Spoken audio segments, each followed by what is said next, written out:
ESPN welcomes you to the following presentation of the Southeastern Conference.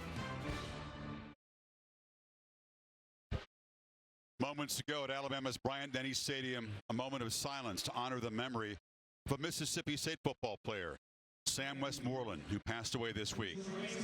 Sam was a true freshman offensive lineman from Tupelo, a walk-on. His 19th birthday would have been yesterday. The family and the authorities in Starkville have not released information regarding Sam Westmoreland's death, but the teammates' tweets are heartfelt and powerful. Cody Swanson tweeting, "Please hug your loved ones. Tell them you love them. You never know when someone's going through. And if you're going to go through tough times, please don't be afraid to talk to someone." Jake Weir, Nathan Pickering also echoing those sentiments. Holly Rowe, it's been a difficult, emotional week for this football team, even though many of them didn't know Sam Westmoreland that well. Still a shock for them. It was a shock on Wednesday when they heard this news, and Mike Leach chose to talk to his teammates about did they even want to practice that day. He made practice optional, and he said if you need to seek some help, please do so. But the players got together and they decided they did want to practice. They thought it might help to be together, and they have 3 full-time sports psychologists on Mississippi State staff. They made those available to kids who are mourning. Even though he was new to this team, he was friends and teammates with a lot of young men on the team because he played locally at Tupelo. They will be wearing a helmet sticker to honor him tonight. You can see the SW78, and Alabama, of course, with a beautiful moment of silence before the game to honor this young man. Holly, thank you. Chris Fowler, Kirk Herbstreit. Mike Leach keeps his emotions pretty much in check, but this has been difficult for him as well. Yeah, obviously our condolences go out to Sam's family, the entire community, and his football team's going to be playing with heavy hearts tonight for sure. On the field, the focus is on Alabama because the Tide come off a loss at Tennessee when they gave up 52 points. Mistakes all over the place, very un-Saban-like. Fans want to see if they can get it fixed here tonight. Yeah, I mean, we've seen Alabama be in these situations in the past, and they usually recalibrate and get things going. But let's revisit last week one last time. It was really about matchups. It wasn't busts in coverage. DeMarco Nellums had a tough time against Jalen Wyatt, but give Josh Heupel and Tennessee credit for moving around their receivers and creating those matchups. Nick Saban sharing with us this week how frustrating it was and how they've got to get better as a defense. So to me tonight, it's not about defending Mississippi State. It's about getting right, starting tonight and going in a different direction. Bryce Young played beautifully in that loss. The Heisman Trophy winner again, Kirk, suffering from that right shoulder injury. So very little throwing during the week, but he manages the pain beautifully on game day. Yeah, I spoke with him on the field just a few minutes ago, asked him how he's feeling. He says he feels good. They kind of keep him on a pitch count throughout the week to get him ready. It takes a lot of mental reps to get his mind ready to go out and execute the plan that Nick Saban and Bill O'Brien put together. Mike Leach and his quarterback Will Rogers face a serious challenge. Leach has not scored a touchdown the last 2 years against Alabama, and time and again State seems to catch the Crimson Tide when they are coming off a loss, and that has been a painful formula. They want to see a win. They want to see this team return to the Alabama standard tonight. The Crimson try to get back on track. The Bulldogs try to spring a big upset here in T-Town.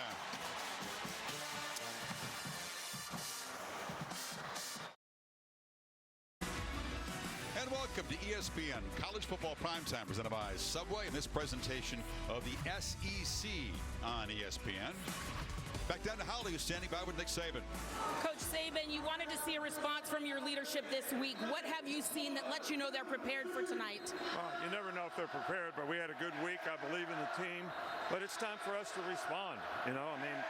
Respond with your ability, how you run, how you tackle, how you play, how you cover, how hard you play, how tough you play. So those are the key things to us. We got to get back to doing the simple things right. Thank you, Coach. All right, thank you.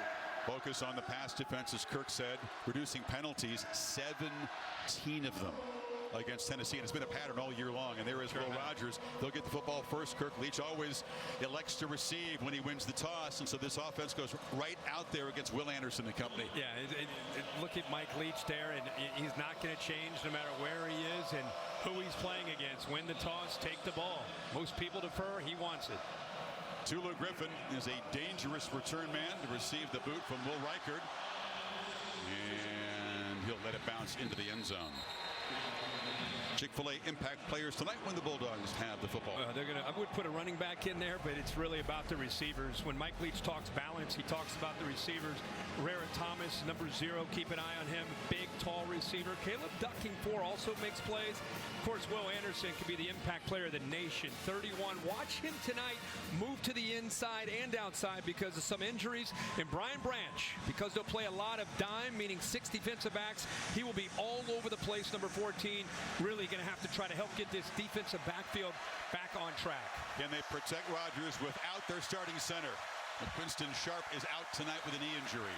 Rodgers on the first play goes across the middle, and it's broken up incomplete. Tried to get it to Caleb Ducking. That's Eli Ricks, the transfer from LSU, stepping in tonight as a starting corner. Well, here we go. The Alabama fans wanted to see Eli Ricks, the transfer from LSU, in week 1. And Nick Saban said he told us this week he's had to earn his right, and with some changes this week, 7 gets his chance. First play, knocks the ball away.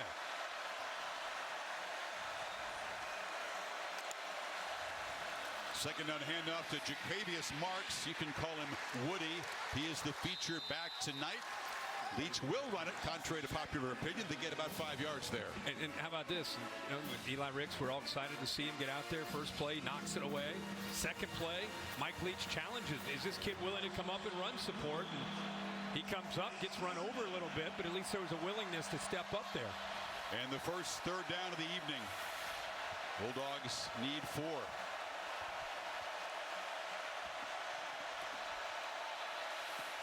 Alabama has been pretty darn good on third down, but not their usual elite standard. And Leach erects to run it, and Marks is right near the mark, but they're going to spot him short. He loves to go for it on fourth down, but if it is inches short, he doesn't dare here, does he?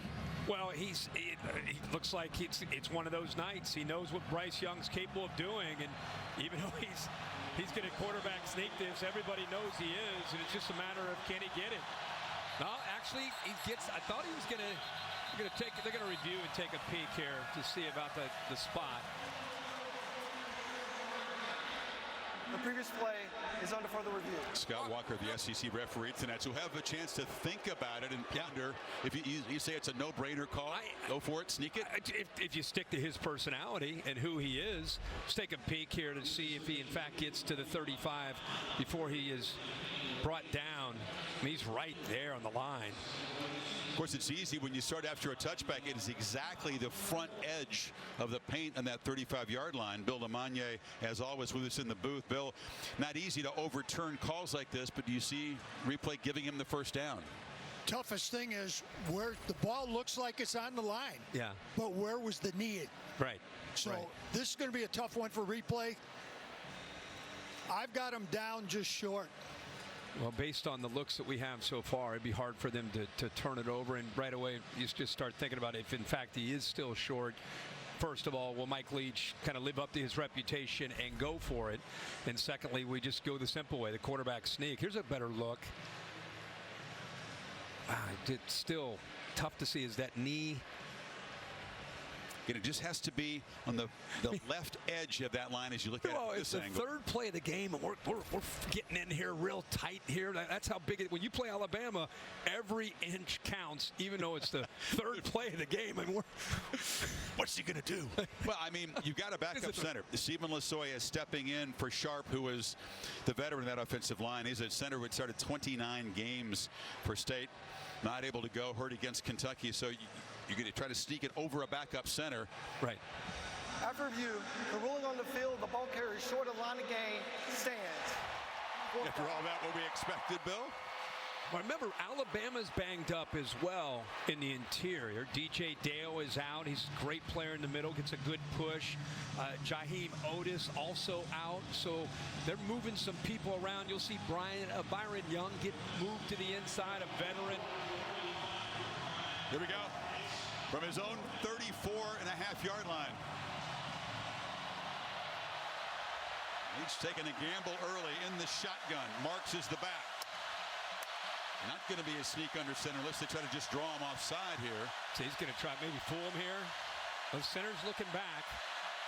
Never mind the crowd noise. He just kind of, that was a great look. Just kind of. Play clock got down to 1. Bama wasn't going to fall for that. They've had a lot of flags this season, but that would have been a bad one. Yeah. Well, with his reputation, he's liable to go for it inside his own 20. But so he thought maybe he could draw them off, but instead he's going to call the timeout and punt it away. Kicking has been a little bit of an adventure for Mississippi State. They use a couple different punters, a couple different place kickers. Kool-Aid McKinstry is a very dangerous return man, starting corner for the Crimson Tide. And they'll use George Georgopoulos, who's a grad transfer from UMass, 4-year starter with the Minutemen.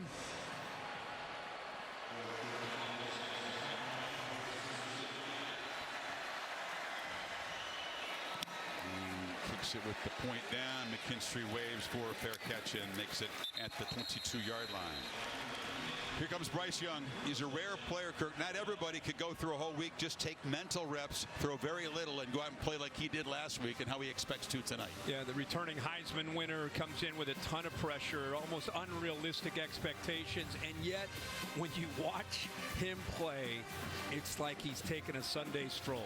As calm as anybody you've ever watched play this position with such expectations and the demand that's put on this position when you play at Alabama, where you have to win every game and complete every pass. Jahmyr Gibbs has been a special player the last 4 games. The transfer from Georgia Tech is the tailback. And they give him the first carry. State swarms from that 3-3-5 defense. They've got him behind the line. 2-yard loss. Well, Jet Johnson was flying downhill in a hurry there. Let our Chick-fil-A impact players. Chris just talked about Gibbs. He's been a great story, the transfer from Georgia Tech. I just got a feeling they got a group of receivers. I think Isaiah Bond's about to have a chance. Keep an eye on 17. Watson, the linebacker, makes a lot of plays. Then Forbes, the corner. 5 interceptions on the year. They're going to test him tonight. On 2nd and 12, Young has plenty of time and just checks it down.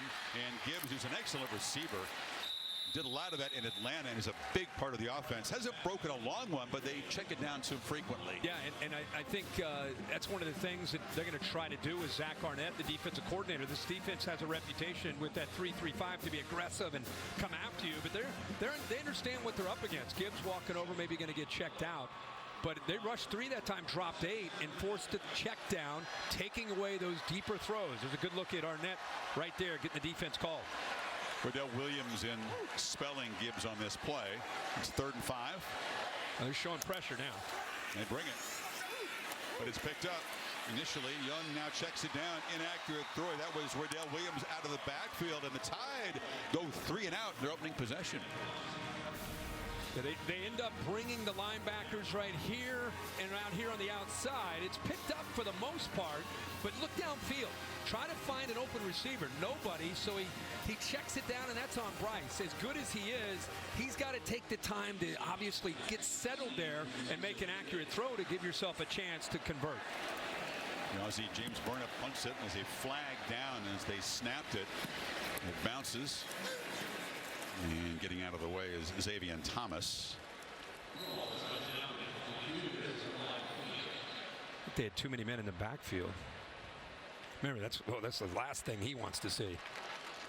That's the thing the crowd wants to see. We asked him, Kirk, yesterday about the penalties, and rarely do you hear Nick Saban say, I don't know. When you ask him, how do you solve this? What do you do? He's threatened guys' job security. Right. It's been a season-long pattern. You want to light a fuse? Have too many men lined up in a backfield in the first punt.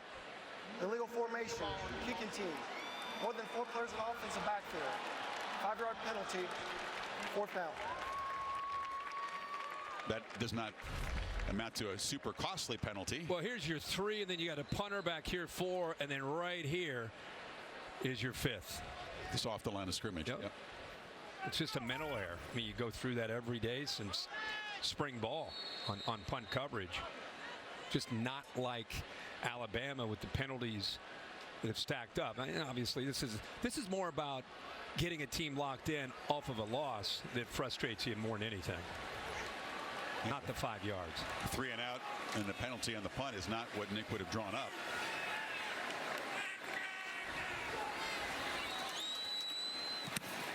Burnip boots it high. It's a good one. Drives Thomas back inside the 30, and he makes the fair catch right along the sideline there at the 27. 50-yard punt. So Will Rogers and the Bulldogs offense back to work. Second possession coming up.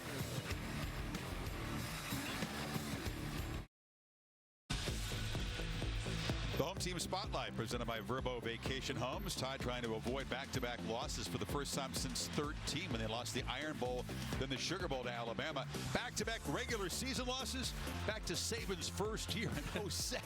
182 games since they've lost back-to-back regular season games. Just don't see it, obviously.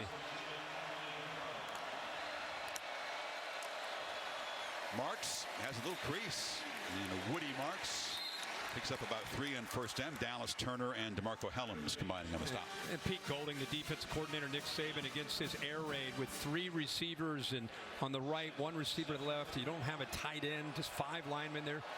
You only have 5 in the box, so you're going to see Mississippi State have to be able to run the football inside that tight area. There's the 4th running play in the first 5. They pitch it on the edge, and Marks dives again near the marker, but it's enough for a first down. Yeah, so again, finishing that thought, Pete Golding decided, hey, like we always do, we're going to play a lot of dime. Meaning we're going to have we have 6 defensive backs on the field. And Mike Leach is used to seeing that. And one of the ways he tries to get defenses out of having all that speed all over the field spread out is you have to make them pay for it in the box by running the football. There's another run. And this time Marks is hit. Quick penetration. Henry toe-to-toe with the tackle right at the line of scrimmage. And toe-to-toe, when you have that light box, you have to count on your linebackers to be able to get penetration and win. You know, you're basically saying, defensive linemen, hold up those D linemen. Let's let our linebackers get downhill in a hurry. Only 1 pass attempt so far for Will Rogers.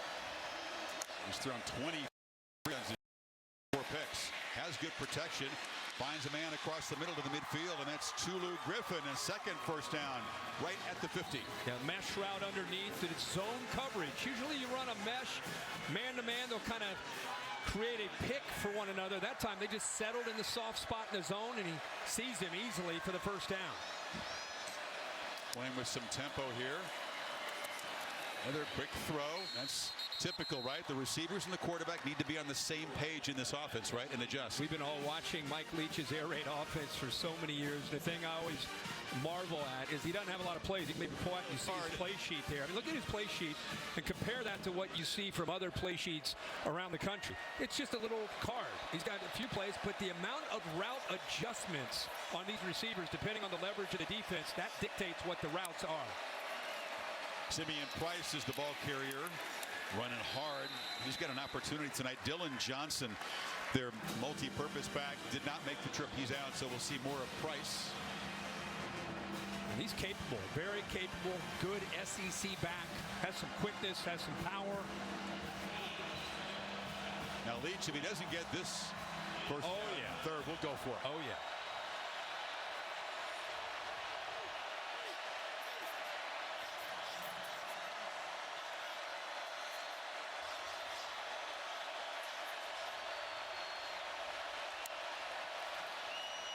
It's a handoff, and Price barrels for a first down as Leach features the running game here in the first quarter. Again, you got 5 on 5 in this area right here. You've got to be able to win with an offensive line that you have confidence in. Get the center up to that linebacker was the key block that time. And they open it up, and they're going to make Alabama and those safeties start to creep down, and that's when you can maybe start to take some more shots in a pass game. Football team that built some buzz by beating Texas A&M, a team that Bama barely held on to beat, and Arkansas. They just ran right through the Razorbacks, who tried to defend it with 5 or 6. I think that's when they started to get a lot of people's attention. And let's face it, you know, Will Rogers in this system has been outstanding in his 3rd year running the offense, understands it incredibly well, has answers, knows where to go with the football because of how quickly he makes decisions. Marks in the slot, empty backfield.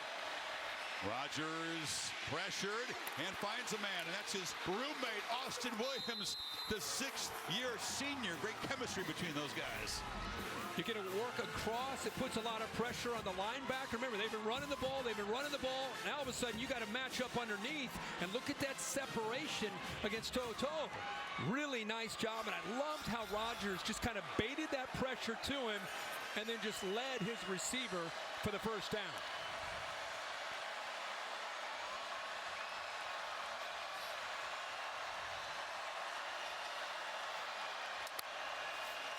Comes pressure off the edge. Hit as he throws, and he's been into traffic. And Kool-Aid McKinstry comes up with the pick. The first time they really got after Rodgers and affected the throw, it was Brian Branch. They blitzed him, like you said, Chris. They dial it up. Branch makes Rodgers get it out. The first time we've seen him throw it where it's not accurate, and they're definitely going to take a peek at that one right there. Yeah, there's no way he collected that before it hit the ground. Bill Lamagna is over there waving his hand, but we did see the nose of the football hit the ground. Interception by the defense. The previous play is under further review. He sold it pretty well, though. He came up and said, I got it. Official. They'll look at it. We'll step aside while they do.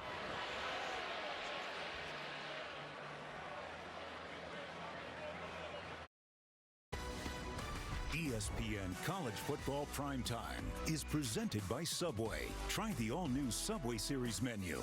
Your pick of 12 irresistible subs. And in part by Wolf & Shepherd. Join the pack at wolfandshepherd.com. They do homecoming well here at Tuscaloosa. Very festive weekend. But the crowd will not like the fact that this ruling of interception by Kool-Aid McKinstry is going to be wiped away. Pretty easy review as the nose of the football hits the ground. Yeah. Good job, like I said. If Selling and Coach Saban came over and asked, hey, Kool-Aid, hey, man, you catch that? No.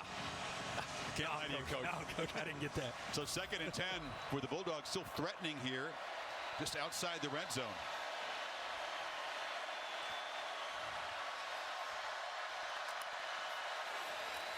Rodgers throwing downfield, tried to create a jump ball. That was McKinstry in coverage there against Tulu Griffin. 3rd and 10.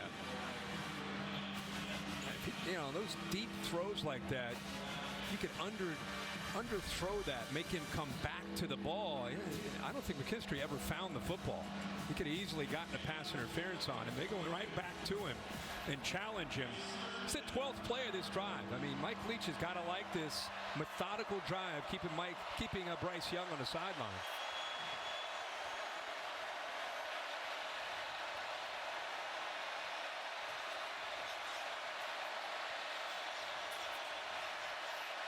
Brad on their feet, waving pom-poms, making noise. Tide brings some pressure, and Leach is going to run it again with Marks.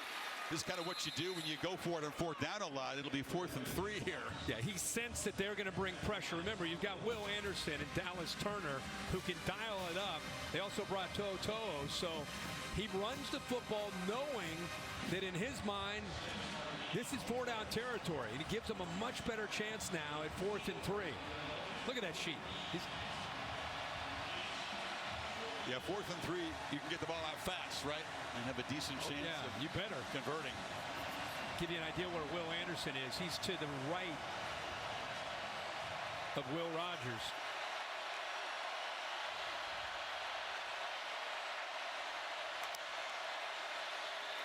Tries to get it quickly. It's incomplete. Delivering the hit was DeMarco Helms, who had an awfully tough time against the Volunteers last week. Makes a big play, and the Tide get a stop. And that's DeMarco Helms' game. Watch how quickly he drives on the ball. He's had a rough week after what happened against Tennessee. Anticipates that quick slant.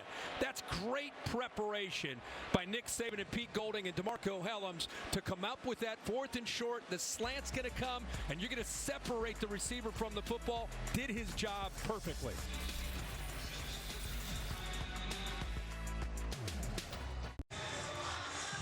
Fourth down stop for Bama's defense. They take over at the 15. Jace McClellan is the back. Give you an update on Jahmyr Gibbs' status momentarily here.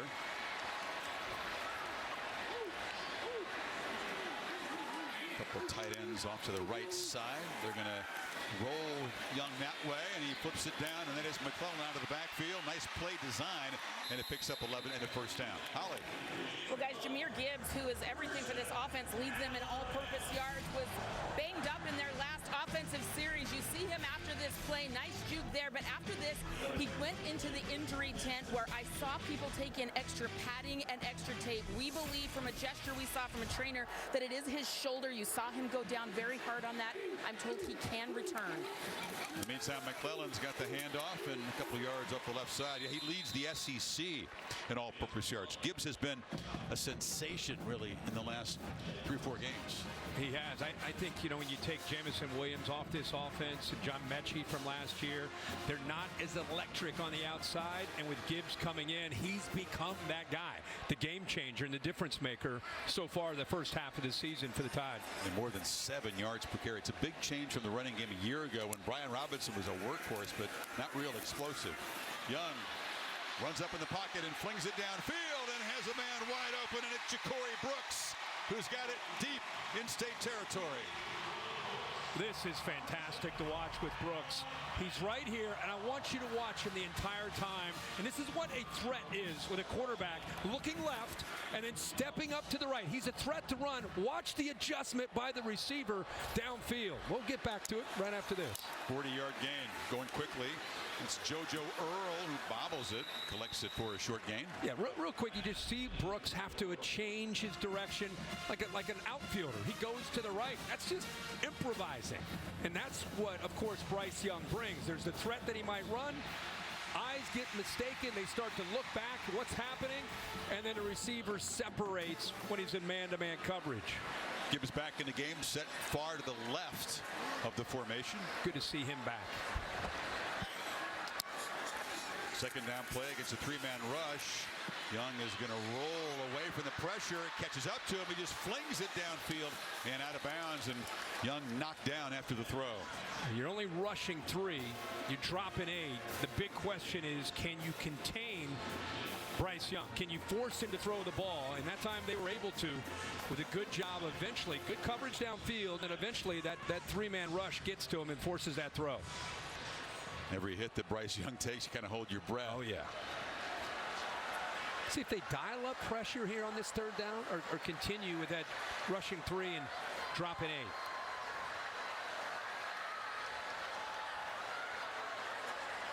So 3rd and 10, they crowd the line. And then they drop. Just a 3-man rush all day for Young is directing traffic, extending, looking, pointing deep, and delivers a shot to the end zone. Touchdown, JoJo Earl. And the magic of Bryce Young to wait for someone to get open and then throw a dart. That's the risk. There's the smile, the Steph Curry smile that Bryce Young has. That's the risk you take when you rush 3 and you drop 8. You can only cover for so long until Bryce Young, like you can maybe compare me into a Patrick Mahomes, is eventually going to find the guy that's open. Give credit to the offensive line, by the way, not going downfield. And give a lot of credit to the receivers for just trying to get separation, pulling away from those defenders. JoJo Earl, a guy who's battled through injuries the first half of the season, just his 3rd catch, but his 2nd touchdown of the Tide strike first. Well, here you have it. They show pressure. They end up bailing. Rushing 3. Look at the coverage. Great coverage, but can they last? I mean, it's like you're playing backyard football. 7 Mississippis, 8 Mississippis, 9 Mississippis. Here it is back here. Pretty good coverage. All he does is look one time into the backfield, what's happening, and he loses JoJo Earl. See him pointing, say go that way, go away from him. Great communication. I'd love to get a stopwatch, honestly. What do you think, 10 Mississippis? 10 Mississippi State? I mean, he did that a lot against the Volunteers, and nobody in the sport really does that better than he does in terms of just so calmly moving around. Yeah. Right? There's no frantic. It's not Johnny Manziel. It's not twitchy. It's just fluid and calm. No. If his mind is as smooth internally as his body and his facial expressions, the game is in slow motion. You know what else is evident from that replay? It's no fun to be one of the 3 in a 3-man rush. Those dudes are getting blocked from all directions for 10 seconds, right? Tulu Griffin with a nice return out across the 35 to Matt Berry for a studio update. Hey, Matt. Gentlemen, good evening. Good talking ball with you on a Saturday in prime time. I want to update you what's going on in Stillwater. Here's Spencer Sanders to Bryson Green to the completion. Absolutely horrible tackling by Texas. That would end up being the difference. The Pokes have just picked off Quinn Ewers. It just happened moments ago. In fact, we have it here. 4th and 8 for Texas. Trying to get the ball off. Ewers is going to get intercepted. And Oklahoma State up 41-34 with just a minute and a half left in the game. A big bounce back off the double OT loss to TCU. A wild one in Stillwater, not for the first time. So can the Bulldogs respond? Rogers told me this week he knows that a fast start is essential, Kirk. You don't beat Alabama unless you start fast, and it's why it's so important they came up empty in that last possession. And it's disheartening, right, for Mike Leach and this team, for his offense, when your defense is playing pretty good, and then Bryce Young does what Bryce Young can do. You know, it just takes the wind out of your sails, and now you got to start all over after that. They had a 12-play drive the last time they had the ball. Another run to Marks, already more rushing yards in this first quarter than they had the entire game against Kentucky last week. And they seal that edge with Johnson, the left tackle, and they're going to say, hey, if you're going to give us the run, coach, we're going to have to take it. Right?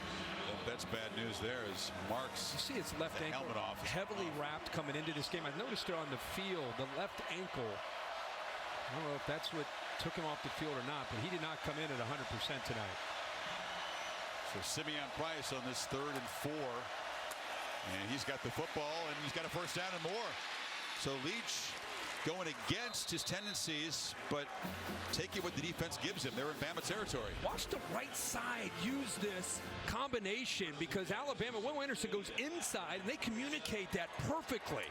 I mean, that was really well done on the right side to open that up. And Rogers looking to throw it first down. He's got a man short, and Alabama does such a good job at tackling in space, limiting yards after contact against this offense. They sure do. I don't know how he got that around Brian Branch on the blitz that time. Branch came in.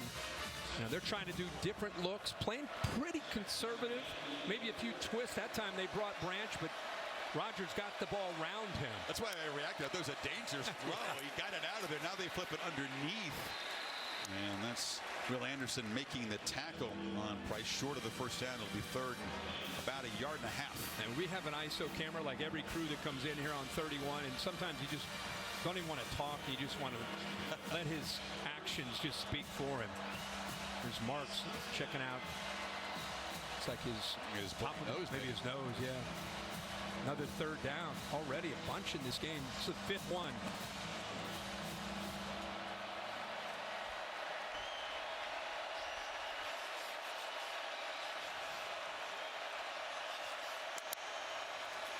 Price again, and this time Alabama all over the running back. They knock him down the line. Toa combining with Dallas Turner. 4th down again. On the left side, this time it's right here. Turner, watch him just drive Jones right into the backfield. Look at that. That's a man. That's no one talks about Dallas Turner because everybody wants to talk about Will Anderson. If Turner's on any other team in the SEC, he's the guy. And that time, he's not just a pass rusher. Shows you he throws a big tackle right into the backfield, into the running back. Now Leach has run on all 5 third down plays so far. They actually lost yardage there. A full 2 yards needed. Play clock at 4. Got to hurry. Just get it off, and it's an option look. Rogers not known as a runner, but he keeps it. Byron Young's got him, but it's a first down. Watch Jordan Battle. He doesn't think that the quarterback's going to keep it. You'll see 9 come in. Once he comes in, he doesn't respect or fear the threat at all. He's right here. He goes straight to the back. And that's what allows him to get around Young and eventually pick up that first down. And Battle came downhill and turned right towards the quarterback. It at least would have forced him to deal it. But he did not expect Rogers on 4th down to hold that ball. State continues to control the football, dominate time of possession. Final 30 seconds of the first quarter. Pressure off the edge. They get it out. And the catch is made by Rara Thomas, who spun down after a 9-yard gain. You blitz, you better be careful against Mike Leach. He will get the ball out in a hurry and give these receivers a convoy out in front. It's a good answer to Bama, and Pete Golding starting to dial up a few more pressures. I wonder, is it possible to be patient against Alabama? Can you beat them without some big explosive plays? So far, the Bulldogs have moved the football, but they'll trail after one, 7-0 in Tuscaloosa. You're watching ESPN College Football Primetime.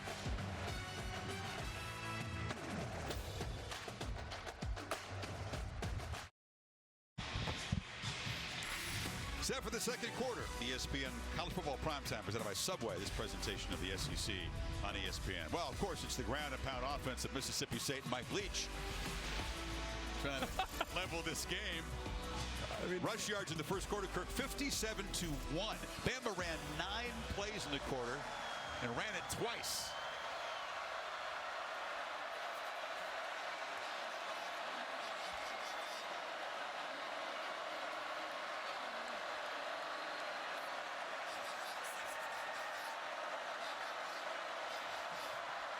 Using a lot of the play clock here, and Rogers looking to throw. Back shoulder throw, and that's Rara Thomas coming back, and it's out of bounds. He did not get the feet in, says the officials. McKinstry in coverage. Boy, it could not have been thrown any better by Will Rogers on that back shoulder. Great timing by Thomas. And then the right toe, before the left foot came down, the right foot steps out of bounds.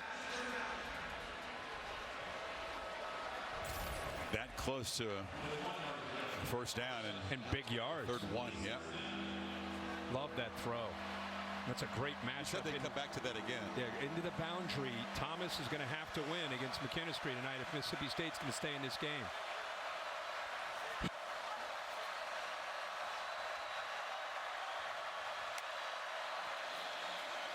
To throw for it this time on third down, and it's incomplete. It was a bullet to Thomas. Again, McKinstry in coverage, and his fourth down yet again. And this is how close they came to that big play. A little push, and that right foot, if he would have been able to keep that in the air, get that left foot down first. That's how close. I mean, you're talking just inches there, and then they miss on third down, so here we go again. Marks is back in the ballgame. Trainers were dealing with a nose issue. Holly can fill us in, but this is a big moment in this game. Packed it up. Gauze there. Remember, they ran the quarterback on the option the last time. You got 5 guys in this area right here. Marks, bloody nose and all, just barrels forward, lowers the head to first down at the 24. Holly, what have you got? Well, guys, he had about 4 athletic trainers circling around him, and you see him coming out right now really in pain as he's taking his helmet off. He has a possible broken nose. They were trying to really reset it and pack it with gauze right across the bridge of his nose as you see that hand go in there. He was having some vision issues. They put some drops in his eyes. He did say that he can see, but you see him right now in quite a bit of pain as he comes right back out after getting that big first down. And Holly, that he runs like he ran on that fourth down play where he lowers his shoulder and takes another hit. Rogers looking for the end zone, lobs it down to Robinson, overshot him. But talk about a tough guy that Holly's talking about.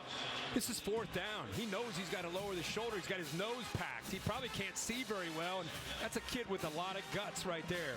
Picks up the first down and then needs help walk off the field to go back into the tent. Dallas Turner came close to grabbing a face mask there. See how they keep Thomas isolated so often on the left here. Mike Leach's offense, the old days, Michael Crabtree played that spot. Second down run, and he swallowed up, probably smothered at the line of scrimmage by Will Anderson. A lot of slanting and angling. Mike Leach did not enjoy that play. You can tell the reaction.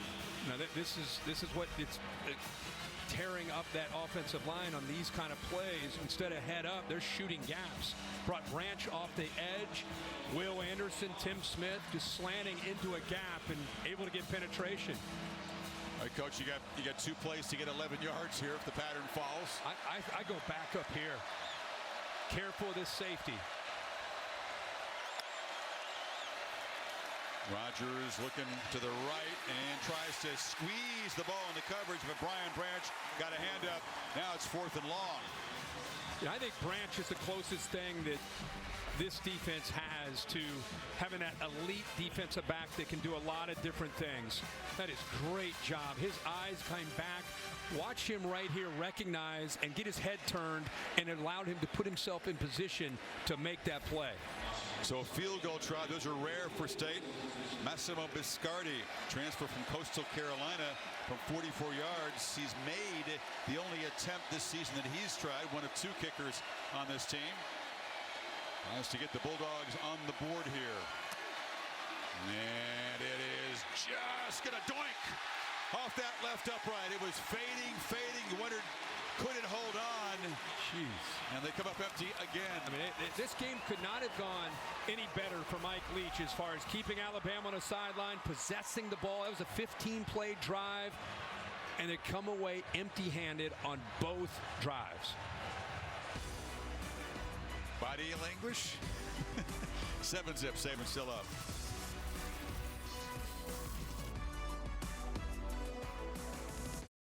So 2 impressive marches by the Bulldogs, but a 4th down stop and a doink field goal. And Young gets football back up by 7. 2 backs in the backfield. Gibbs joined by Williams. And you fake it to Gibbs, flip it in the flat to Williams, who's knocked down after a short gain. They didn't have a lot of plays. We were kind of kidding about rush 3, drop 8. You have 1 Mississippi's backyard football. Look at the line getting pulverized. The D-line, 7 Mississippi's, 8 Mississippi's, 9 Mississippi's. We guessed 10, 10 and a half until JoJo Earl got separation and pulled away. But that's the risk, again, that you take against 9 if you don't bring pressure. Bookie Watson's a middle linebacker out there trying to chase a receiver down to the end zone for 10 seconds. Yeah, it's hard. Come on.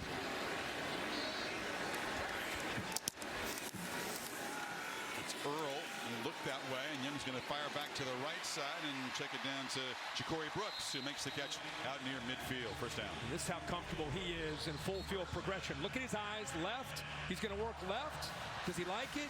Comes back to the right, has plenty of time, great protection, and finds his 3rd or 4th option eventually to Ja'Cory Brooks.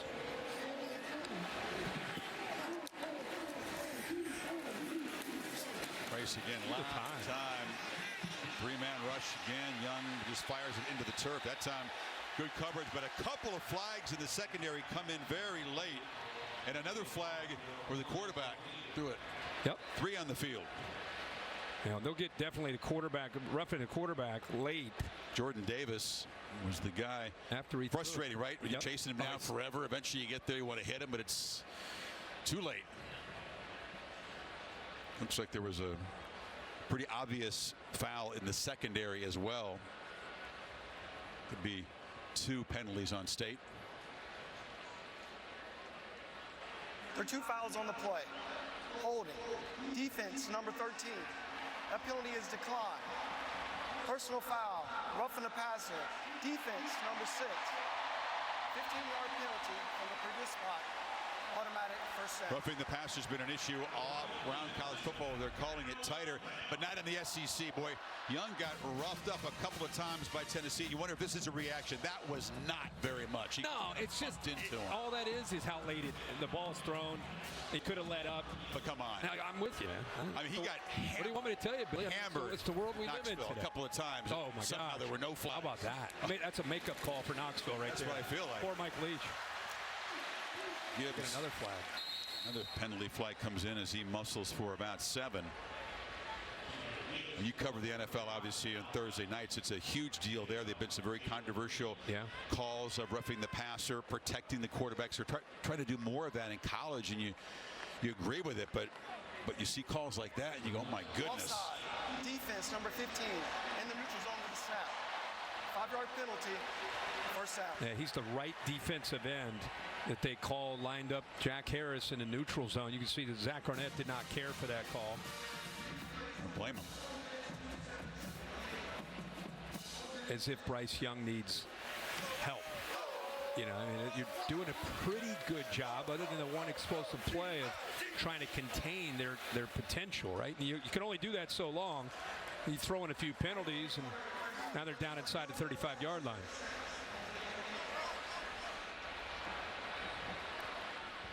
Run 11 plays, Bama. Leach's offense has done a lot of good things, run the ball well. Game clock upward. Please place 12 minutes and 2 seconds on the game clock. Leach's quarterback, Will Rogers, is 6 of 15 for 47 yards, but if you told him, hey, you're going to have 2 early scoring opportunities deep in Bama territory, he would have taken that, but unable to cash You're in. going to get that, and then potentially you go down 14 after having a chance to maybe punch those in or at least get field goals and get this thing settled. We're finally going to, it's 12:02, which is what Scott Walker has asked for. Get to the bottom of this. There we go. And the crowd goes wild.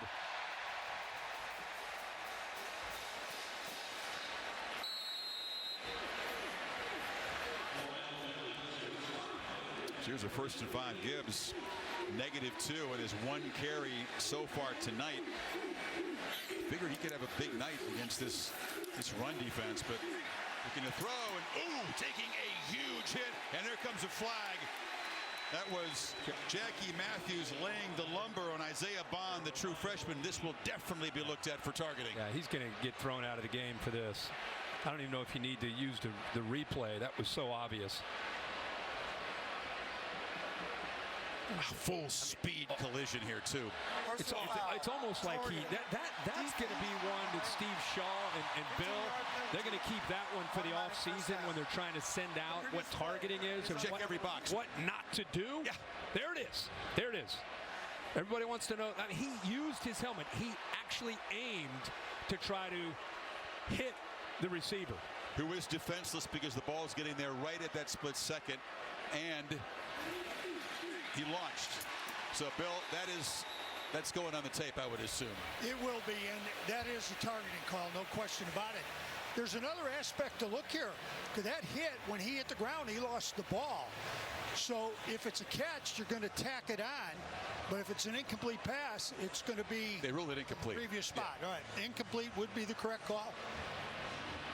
Well, he had it until he went to the ground. Even after he took the hit, he held on to the ball. But then he hit the ground, knocks the ball out. So replay could look at that, even though it was ruled incomplete. They could, but that's an immediate hit. He hasn't had it long enough to call possession. Yeah. So the right call is incomplete, and the right call is targeting. To me, he had it, though. Until he got to the ground. Didn't complete the process of the catch, Bill. That's correct. Huh? And he hasn't done a football move. Didn't do a football move. Gosh, I hate that phrase. I'll be honest with you. Process of the catch. But targeting, man, and that is, I know it's a rule that some fans out there just can't stomach. After review, the ruling on the field of targeting is confirmed. Number 8 is disqualified. Jackie Matthews, starting safety, will sit out. And Isaiah Bond being looked at by the athletic trainers in the tents after that hit. They'll obviously got up to check him out. Yeah, just to make sure he's good. But he did get up pretty quickly, and just a precautionary measure. I'm sure take a good look at him.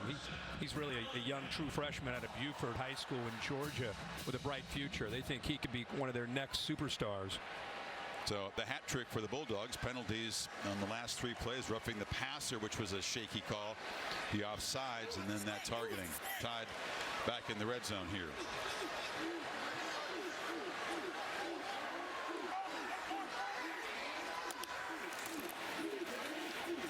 Gibbs navigates through traffic in the line of scrimmage and rolls into the end zone.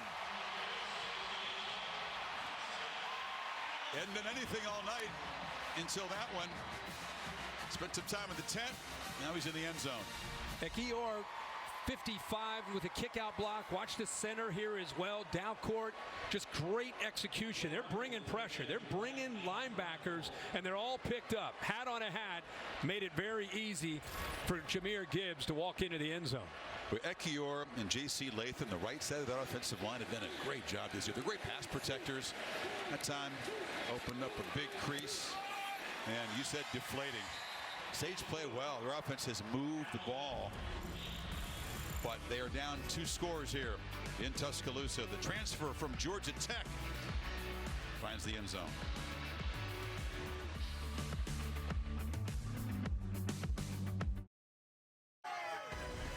ESPN College Football Primetime, presented by Subway, is brought to you by DirecTV. Get your live TV and on-demand favorites together like never before. That means all the entertainment you love in one place. Get your TV together with DirecTV. Homecoming queen is Ellery Hill. Came down from Michigan to go to school here, a senior. Great visit with the legend Joe Namath on the field before the game. He said he comes back to one game a year. He picked this one tonight. Remember him on College Game Day with the fur coat, making picks with LC. That was classic. It was. Joe is so impressed with Bryce Young, talking about him and what he expected from his future, and making the same points you make, his smoothness. But also, he noticed he bulked up about 15 pounds. Yeah, he sure has. Tulu Griffin fighting for yardage, knocked down near the 20. Back to Matt Berry. All right, guys, want to keep you updated on Texas A&M and South Carolina for the SEC offense. This was Texas A&M's first play from scrimmage since coming out of the bye week. They gave up a 100-yard touchdown return to Xavier Legette to open up the game. Gamecocks up early 7-0. And then after an interception, they got a field goal, and then Christian Beal-Smith punches it in. 17-3. Willie Bryce is loud right now. Oh, Shane Beamer. Oh. Huh? The Beamer ball there with the special teams play. Wait, this guy. He's back. His back. So got gauze in the nose. And it's an underneath throw to Jaden Wally. In a freshman All-American season. A quiet year last year. He's one of the inside receivers. Pretty good numbers there if you're an Alabama fan. Yeah, the last So I think we're going to Tuscaloosa. learn about the moxie here and the mental toughness of Mississippi State. Disappointing game last week against Kentucky. Came in tonight, had a great plan, just not able to finish off drives, and now you find yourself down 14. How do you respond to that? Bryce takes the toss and cuts it back and plows forward. He's near the marker at the 30. They'll spot him just short. Nice job of just utilizing that offensive line and just getting north and south. Almost came up with a first down. I thought he may have picked it up, but just about half a yard, not even half a yard short. Seems like Mississippi State's been in that area a lot tonight. Yeah, already the 8th third down play. They're only 2 for 7. Rodgers will they go up under center and need about the length of the football. Now he's back in the gun. Looking to throw for it, and it's a slant, incomplete. Try to get it to Caleb Ducking, Eli Ricks in coverage, and they have contested just about everything tonight. Yeah, when they've tested Eli Ricks on those slants, his long arms are able to get around the receiver to knock the ball away. I mean, anytime you see it's 3rd and 6 inches and you throw it, you know you're going to end up going for it on 4th down. But I know it's the world we live in some of these offenses. It just it is a little crazy on 3rd and a couple inches. Now you find yourself at a 4th down. Yeah, Pirate, if he snaps it, he'll rolling the dice from his own 30 down 2 scores already. You would just think he would sneak that there, but and they're going to snap it, looking to throw for it again, and it's incomplete again. Ty, get a 4th down stop. Brian Branch got there, got a piece of the ball. Looked like Battle was in coverage. Well, yeah, they anticipated obviously a quick throw. They blitz it, which is a great call by Pete Golding. 14 right there. Branch gets a hand on it. Look at the ball. And even if it doesn't get knocked down, because how quickly Battle was coming up, I don't know if that ball is going to be able to be converted anyway. So 3rd and a few inches at your own 30, you throw it, and then 4th down in a few inches, you throw it again. And now you give the ball right back to Bryce Young with a short field. Yes, you do. Figure to be down 3 scores very soon. They're running the ball pretty well, too. Here comes the blitz. It's picked up. Young has time and fits the man in stride. Trayshawn Holden who makes the catch down inside the 15. And give this offensive line a lot of credit. We're going to talk about Bryce all night, but I always love to talk when a quarterback has that much time on a deep crosser to give credit to the line, giving him all the time he needed for Holden to get separation. And totes the rock for no gain. Yeah, just going back to the calls. Your point's a good one. He must have felt like there's a better chance to complete a slant than to gain a foot on a running play. But they've been running the football all night. I agree. Into that front. You deal with those slants. Yeah, it's in theory easy pitch and catch, but with the athleticism, the length of these Alabama defenders.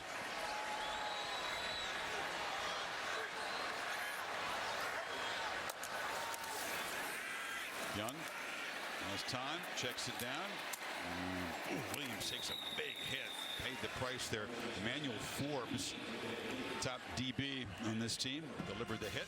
Third down. They continue to rush 3 in this red zone and drop 8. Occasionally they'll throw a wrinkle and bring an extra guy, but for the most part they're just hoping that eventually those 3 will be able to get pressure. This time they're bringing maybe 4, maybe. It just looks like they're going to rush 4. Now they're bringing a backer now. Showing pressure over here. That's why you see him making an adjustment. Look back to the sideline. And they're still coming. Offensive line doing a lot of pointing here. Play clock's winding down to 4. Bryce rolls, extends, and flips it into the end zone for a touchdown. Trayshawn Holden playing a part in that drive, and the Tide with a very short field go up 3 scores. You know, when you have a guy like Bryce Young, I'm guessing that Holden and these receivers, they work as much on just getting separation on a scramble drill is probably as much as they work on throwing the ball on time. Watch this. The quarterback's going to take off. Watch the reaction right here from Holden. Boom. Foot in the ground. Separate. Easy throw for Bryce Young. Foot in the ground, and he, as they say, broke the ankle. The defender just fell down on the ground there when they changed the direction. That's a tough ask for a defensive back. Obviously, with that kind of time, quarterback buys it. He improvises. His breaks contained, and now you're in no man's land as a DB. 21-zip here in T-Town.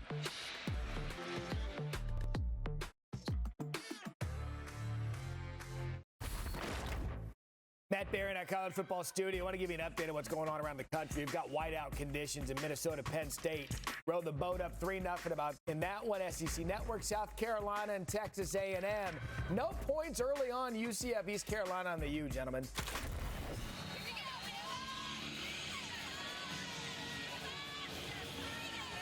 Alabama gave up some yards, but no points in the first 2 long marches by Mississippi State. 4th down stop, missed field goal, then Leach goes for it deep in his own territory, and Bryce says thank you very much.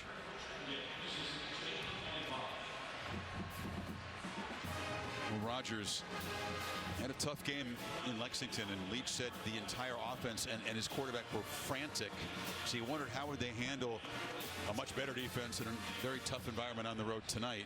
Well, and again, we just said they were down 14, and they could have been up after possessing the ball as much as they did, and they weren't able to finish those drives down 14. How do they respond? And they end up going for it on 3rd and inches and 4th and inches and give the ball at the 30-yard line to Bryce Young. Now they're down 21.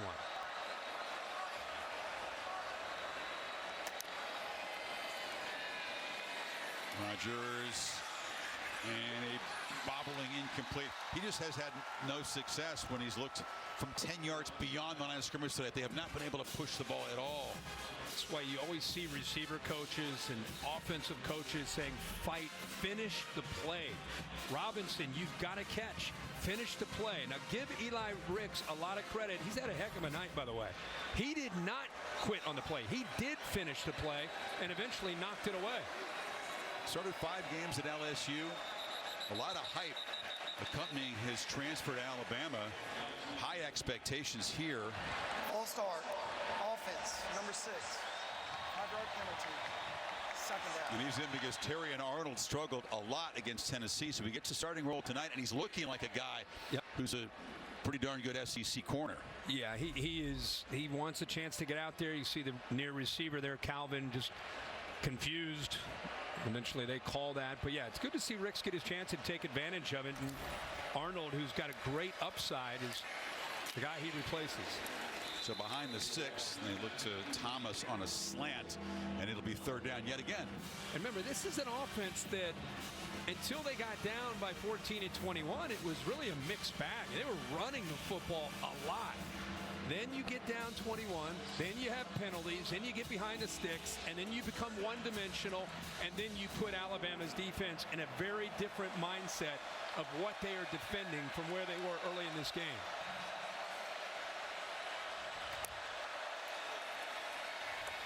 Rodgers pressured, running away from the pursuit there and throws it low. Will Anderson got after him and knocked him down. It's 4th down. They dial it up here, little twist game up front. Who else? Of course, Will Anderson gets him out of that pocket. And when he's chasing you and you're a quarterback, you just know it's a matter of time until he gets to you with a sack, and you better get rid of that football. See the strength in his arm? He grabbed a jersey and he just pulled down a quarterback who's 215 with one hand. That's the thing, and Todd McShay, who's with us tonight and studies all these guys, his hand strength and how heavy they are, that's what the NFL, when they look at his body, they're going to be shocked by how strong he is, especially in that line of scrimmage. Archer Trafford on to punt, and he booms a great one. McKinstry retreats, doesn't catch it, and it'll bounce dead way back at the 12-yard line. 7:20 here in beautiful downtown Tuscaloosa. 60-yard punt. The personality, the way he leads his team for Golden State and the way Bryce leads his team for Alabama, they just look like the same guy. I know it's different sports, but it reminds me so much of Steph Curry. Bryce would love that comparison. It's his idol. Yeah. It's his guy. Gibbs. Here's part 2. Yeah, it may be that kind of night, so we're going to give you another one. This is where, okay, they're covered. You got 2 guys. Love this part. Takes off, no problem. Just dish it. The no look at the walk-off. Little walk-off. He knows. And how many times have you seen Steph Curry do that, right? The eyes, that sixth sense, finds the open man. The look away was sweet. It was beautiful. And most importantly, the eyes and the personality and how calm and cool they are when the stage is his biggest. Ooh, huge hit delivered on Gibbs. He bobbled it, spun, and paid the price. And it was Jalen Green laying the wood. 3rd down now. Well, that was a huge hit. You know, we saw Matthews get kicked out when he lowered his helmet. And this time we see looks like a clean hit from the views that we've seen so far. Didn't use the top of the helmet. Kind of came in, planted his feet, and delivered a shot. They're going to take a peek.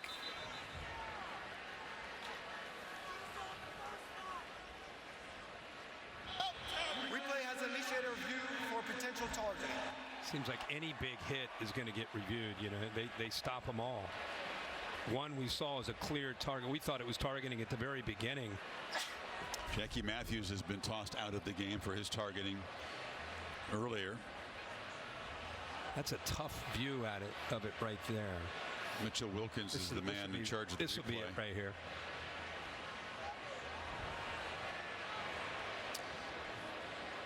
Now we wait for this. I'm going to bring in our expert, Bill LeMonnier, for that. Crown of the helmet does go down. Comes in forcible contact. That's what replay's reviewing here. And he gets him in the chest. Now the crown of the helmet isn't just the top. It starts right here on the forehead and goes through the top. For people that get confused about the crown of the helmet hitting him in the chest, they think you have to hit him, the receiver or the running back, in the helmet. Can you clarify? The crown of the helmet hit applies technically from your head to your toes. Anywhere. Yes.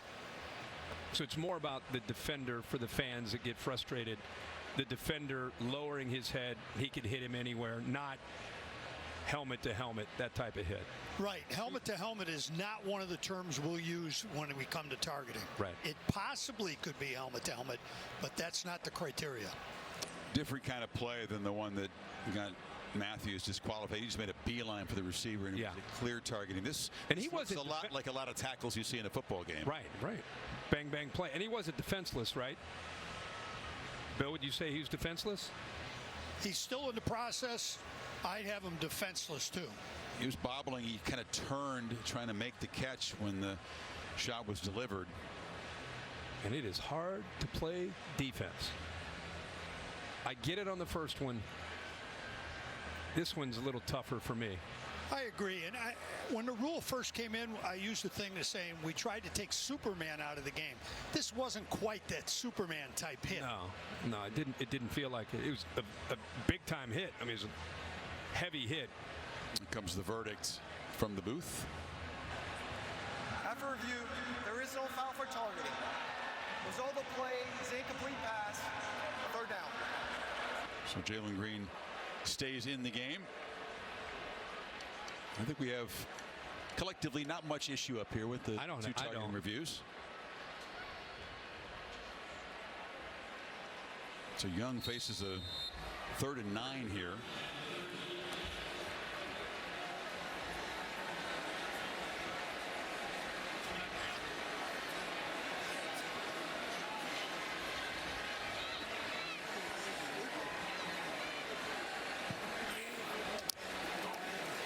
Comes the pressure. Young slides and delivers a throw downfield, trying to get it to Burton, and makes a sliding catch, and it is ruled good. Incredible. Burton, the play that, or the guy, I should say, last week that had the problem with the field rush at Tennessee. Did he get that foot down? Possessed the football. Kind of obscured by that angle. And it looks like the right foot's down before the left foot steps out of bounds. He came all the way from the left. Now they're going to take a peek. Looks like they're going to take a peek at this one too. It's hard to say Burton was the guy that felt he was in danger when those fans at Tennessee rushed the field. The ruling on the field is a completed catch. He reached out with his hand and he shoved a female Tennessee student. Caused a big uproar. It was posted on her TikTok, and Saban elected not to discipline him in terms of a suspension for the game. They handled it internally. Yep. Paid some price, but able to play here tonight. That's the catch right there. Right foot is down, left foot steps out of bounds. Only question Bill would have is he bobbling the ball in any way? I still see firm control of the ball. He may be trying to transfer one hand to the other, but I've got to catch. Yeah, and right foot's down clearly. While he drags that right foot. Burton is the guy they've got him working with, anger management counselors. He threw a punch at a Texas A&M player. He was heavily provoked in that game, but did throw a punch and was penalized, and it could have been extremely costly in that game. It was tight late in the game when it happened, so Saban hoping he'll learn to sort of control his emotions a little bit better. Absolutely. It's a tough situation, though, when fans rush the field. After review, the ruling on the field, a completed catch is confirmed. 1st down. So Burton makes an impact for the first time tonight. And Young, again, just so cool under pressure. Kind of sliding to his right, waiting for someone to get open. And again, the offensive line, the job that they're doing tonight for him. And again, you're getting a lot of rush 3, drop 8, but this time they rushed 4, and he's just back there, almost like it's a 7-on-7 drill. A couple of tight ends to the right. Williams is the back to the left of Young. They show pressure, and it's a run blitz, and he just patiently picks his way around the left side. Our sports injury analyst, Marty Jaramillo, and I have been talking for the last couple of weeks, Marty, about how they're managing Bryce Young's AC shoulder injury. He missed the 1 game and has now played under 100% the last couple games, but has looked okay. What's Jeff Allen and the staff doing for him? It's been only 3 weeks since Bryce separated his shoulder, where the tip of the collarbone actually stretches away from the shoulder blade. But you know what? Pain has been managed. They've minimized his throws, but he's still vulnerable because he's so mobile. He takes the hits throughout the course of a game and possibly lands where Jahmyr Gibbs did on that shoulder. I'll be counting the Mississippi's as well because the pain. The tightness will set in. Here's what happened. Here's the play. He can lose a lot of strength in his arm. Yeah, you could manage the pain, but if you do happen to scramble around and fall on that right shoulder, then it's hold your breath time. Yeah, and I would just say this. Nobody cares more about Bryce Young than Nick Saban, other than his family, and he's going to put him in a position where he's not going to put him in. The horse can get hurt, but if he were not in a position to go out and play, he wouldn't be out there. It's Earl going down low to make the catch. And I would also add that Saban has brought the sports medicine staff with Jeff Allen. The doctors here are second to none, maybe in sports. Yeah, period. I agree. So they use every piece of technology and expertise. The work that they've done over the years here for Coach Saban with this medical staff and the players that they've been able to get out there. Tua comes to mind right away. Young hit as he throws, delivers a long throw downfield. There's a flag where he was hit. Hit him again. Nathan Pickering knocked him down and is incredulous. I don't know where you just don't understand. You can't Personal touch foul. the quarterback. Roughing the passer. Defense, Like, number 22. Contact once- to the head area. If any defensive linemen are out there 15-yard listening, penalty on the once the spot. guy holding the ball Automatic first throws down. the football, let up. Just the play's over. You can't finish like that. Can't hit him in the neck. Yeah, it's just got under his neck, up in near the face. There's a target zone, right? I mean, they coach below the neck. Oh, they can't hit him low. But to me, once the ball is out, just to be in this era that we're currently in, after two of the other couple weeks ago on a Thursday night, stop. Don't touch him. End of story. You just cannot hit him in the head and Don't neck. touch it. That's when it's too obvious. Two-back look. They give it to Gibbs, running behind some blockers, but tackled for a short gain. Bill, we've seen a lot of this, and we're going to continue to see a lot of this with this roughing the passer being enforced. I got to say, very differently from game to game and league to league. Here's the rule as it's stated in college football. Yeah, and on that hit there, he had no business going with the hand underneath the chin there. If he really thought he had the ball, he'd have been trying to tackle him. And you can't hit him in the knee or below. You can't hit him in the neck up. Let's just, with all due respect to your graphic there, it's like when you're reading in a book and you have you get to bold print.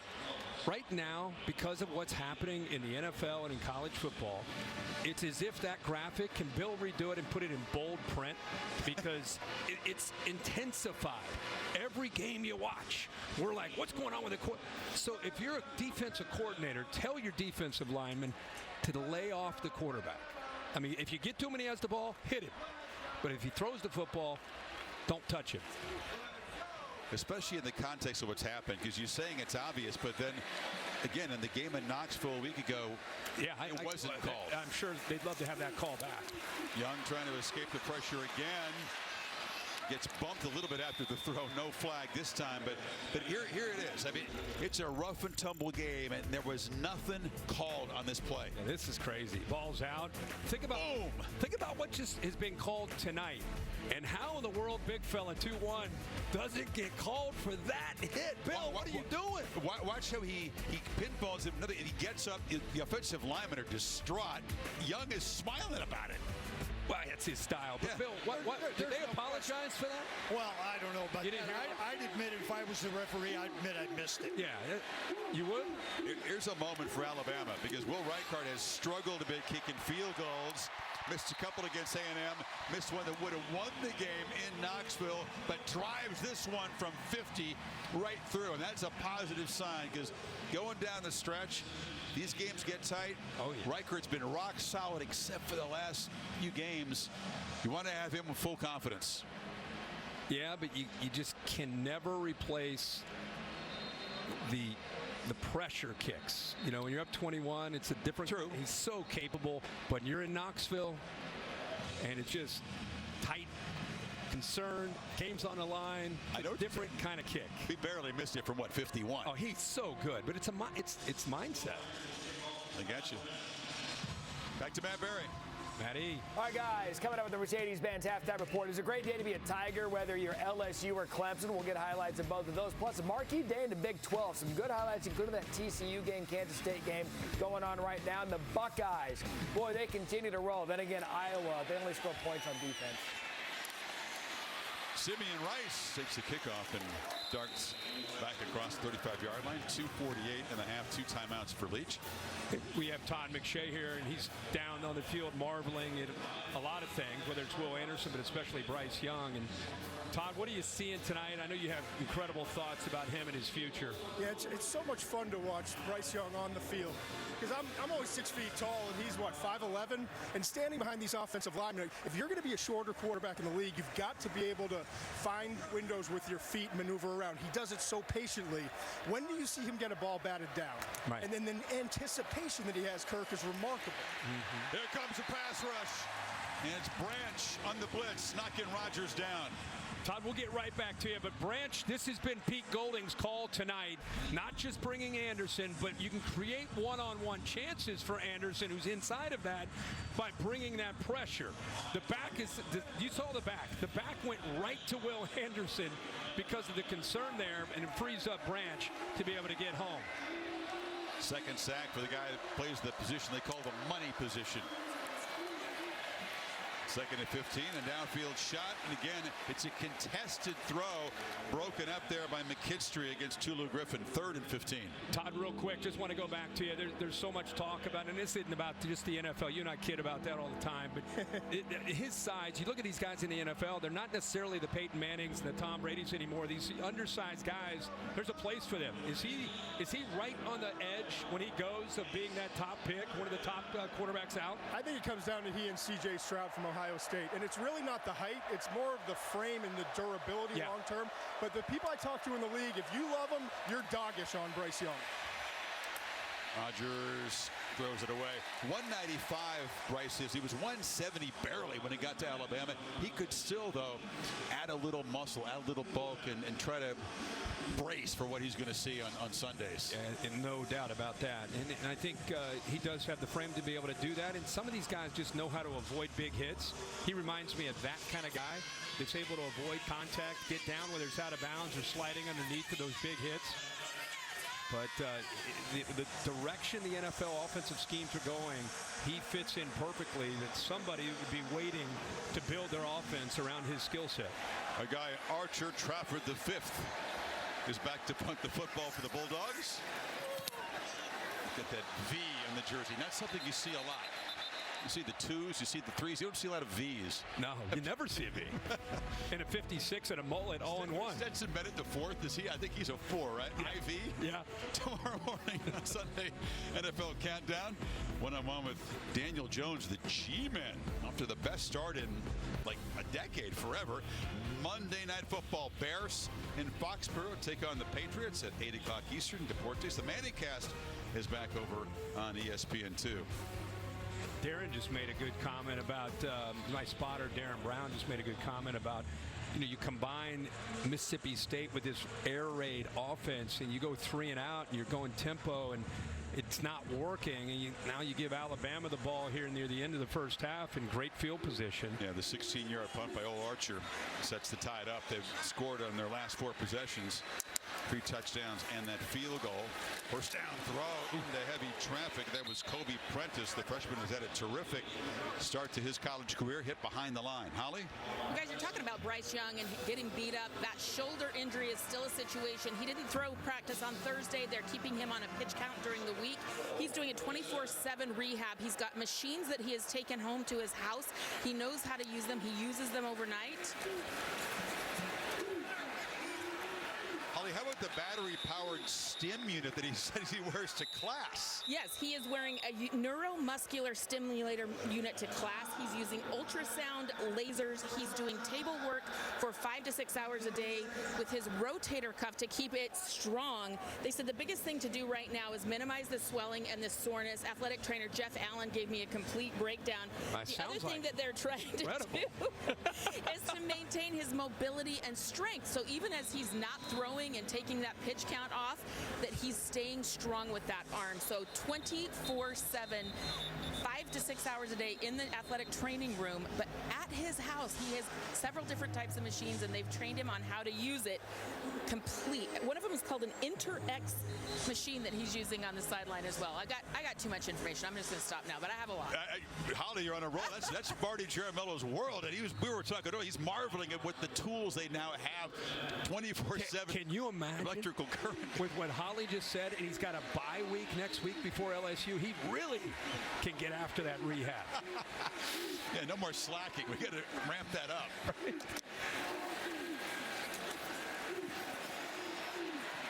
7 Mississippi, 8 Mississippi. Uh-oh, don't take a shot. 9. Even around this way, and finally just, after they chase him for 10 more seconds, he just flicks it into the bench. Good defense. That's a good job by Mississippi State. Little combination coverage. They get good depth. Take away that deep crosser. You can see Burton almost runs himself. Again, that's that scramble drill. He runs himself into coverage. He had a pocket there if he could have settled, and Bryce Young will find you. It's amazing how he has that ability to locate when he's running around for his life. He'll find you if you can settle in that spot, that soft spot in the zone. Take over at the 45, a game just a yard in the first punt tonight. He's kicked out of bounds by Burnett. See where they spot it. They're going to keep state football. It'll be outside the 20 at the 22. Tomorrow afternoon on ESPN, Sunday NHL action. The Ducks finishing up a long road trip against the Red Wings in Detroit, 5 Eastern, 2 Pacific, also on the ESPN app. 5-game road swing in the NHL is tough. Western team heading east and taking their lumps. I'm going to check my phone to see if the Jackets got a win. They played the Penguins tonight. They've won 2 in a row, by the way, after a slow start. 3-3 in the second, Bears said. Bears on top of everything. 3-3 in the second. We're checking Blue Jacket scores here in the first half. Oh, we're going to check a lot of things in the second half. 1:06 to go before the break. And Rogers underneath. You know, he hadn't completed a pass, Kirk, beyond 10 yards. That's something that against the lesser pass rushers, he's actually done pretty good. He's got a nice downfield touch. They have not been able to do it once tonight. No, remember, this is an Alabama secondary that was embarrassed on TV, big rating. Everybody saw it. Everybody's been talking about it. How about how they played in this first half? Giving up some plays, but not giving up any points. Remember all the talk about the penalties and what's going on, all the turnovers? They have 1 penalty on the night, and they have not turned the football over. So a big part of this week was about cleaning things up. There's Dallas Turner limping off. He's one of their better players. Hopefully he's going to be okay. But big part of Nick Saban was let's clean up all the issues that we had. And this first half, they've done that. It was a penalty and a punt, by the way. It didn't mean anything. Rogers going to be swallowed up by Will Anderson, who has terrorized the Bulldogs the last couple of years. Well, Cameron Jones has the unenviable task of trying to deal with the best pass rusher we've seen in college football in a long time. The back releases looked like he actually grabbed onto his face mask to try to help him out, but one-on-one. This is like being down at Mobile, right, at the Senior Bowl. You're going to do a one-on-one drill with 31, you're going to lose. It's just the rules of the game.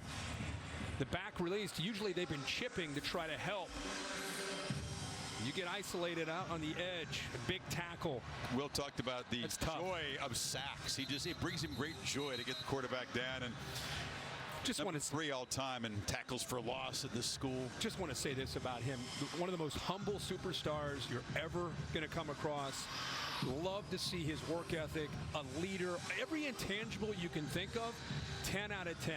So he should be one of, if he's not the face of college football, you don't know how he can't be. Maybe it's because he plays defense, this world of offense and spread. 31 is the man, as far as I'm concerned. It's incomplete. Byron Young was an older player than Anderson told us yesterday. He looks up to Will, even though Will is younger, but he also respects it. As great as he is, all those things you said, there's humility, because Young will offer a pointer to Anderson, and Will take it and learn from it and absorb it and not act like some arrogant guy. Who are you telling me what to do? 100%. Yeah, it's just refreshing to see a guy, one of the first, when your superstars are your hardest workers, and Nick Saban's has an incredible list of guys going back to 08 all the way through. And think about Will Anderson with 5 sisters around the house. That's what kept him humble. Absolutely. 5 older sisters. Yeah. And there's a downfield pitch and catch finally. Austin Williams collects it. 11 seconds to go before halftime. Anderson pressured the quarterback again. Yeah, the safeties separate here. And line up and spike it to preserve that last timeout. You get safeties that end up going here, and it creates an opening. And you know, Rogers just feels this. This safety comes down. This safety separates. So now you've got a nice hole behind the linebackers. You see the great quarterbacks make those throws look easy. He put that right on a line. Didn't allow the safety to come over. Got it over top of Dallas Turner, who's back in the lineup after limping off. Mississippi State's still thinking about trying to get points here. 9 seconds to go. Yeah, they added 2 seconds back on. They do have that one timeout. We know their field goal misadventures. They have to go quite a ways for Leach to feel comfortable. Rodgers, short route. Catch is made by Thomas. He's brought down in the field of play, and they'll have to spend that final timeout with 3 seconds. Should have turned and got out of bounds there. Exactly. He had a chance. By the way, Rodgers felt the pressure again of Will Anderson. This time, instead of going around the right tackle Jones, he got underneath him. When he gets revved up, when it's the end of the half or the game, and you're just trying to get after the quarterback, it is something to see. Like you said, catch the ball, get out of bounds, right? Save that timeout. And then here he is. I'm going upfield. No, I'm not. Cutting back underneath. Jones is beat again. He's very fortunate that Cole Smith helped him out. He had a little whatever it takes to try to keep him out of there. I mean, it is something to see. It reminds you of the greats at the NFL level in the pass rush. When it's time, winning time, when it's time to finish the game, my goodness, the pass rush, A&M get down to the 2-yard line thanks to penalties against Alabama, and that frantic finish right here. But Anderson in that last drive was just going after the quarterback every play and affecting him. So it looks like a Hail Mary here. Rodgers spinning, and he's just going to get run over. He just got flattened. It was Jamil Burroughs. Anderson was in the neighborhood. He rolls right to Will Anderson, who just did a spin move and was waiting for him, and Dallas Turner on the other side. Promising start to this game for the Bulldogs. They came up empty early, and the Tide rolling 24-zip. Mercedes-Benz halftime report. The studio. Matt Berry and the guys. Who's going to survive the gauntlet? What if chaos happens? If it's us versus them, who you think gon' win? The Top 25 Ranking Show, Tuesday on ESPN. If it's us versus them. Set for the second half here, Brian Denny, ESPN. College football primetime presented by Subway. In this presentation of the SEC on ESPN. Chris Fowler back with Kirk Herbstreit, Holly Rowe, Todd McShay joining us, Bill LeMonnier in the booth, the cast of thousands here. And we'll have plenty to talk about here. Oh, yeah.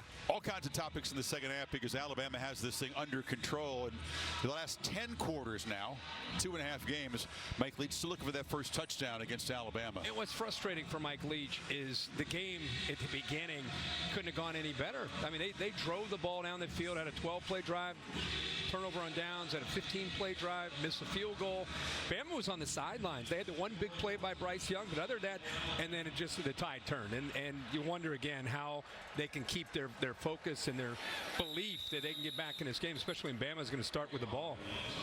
Take a look at the Modelo fighting spirit moment.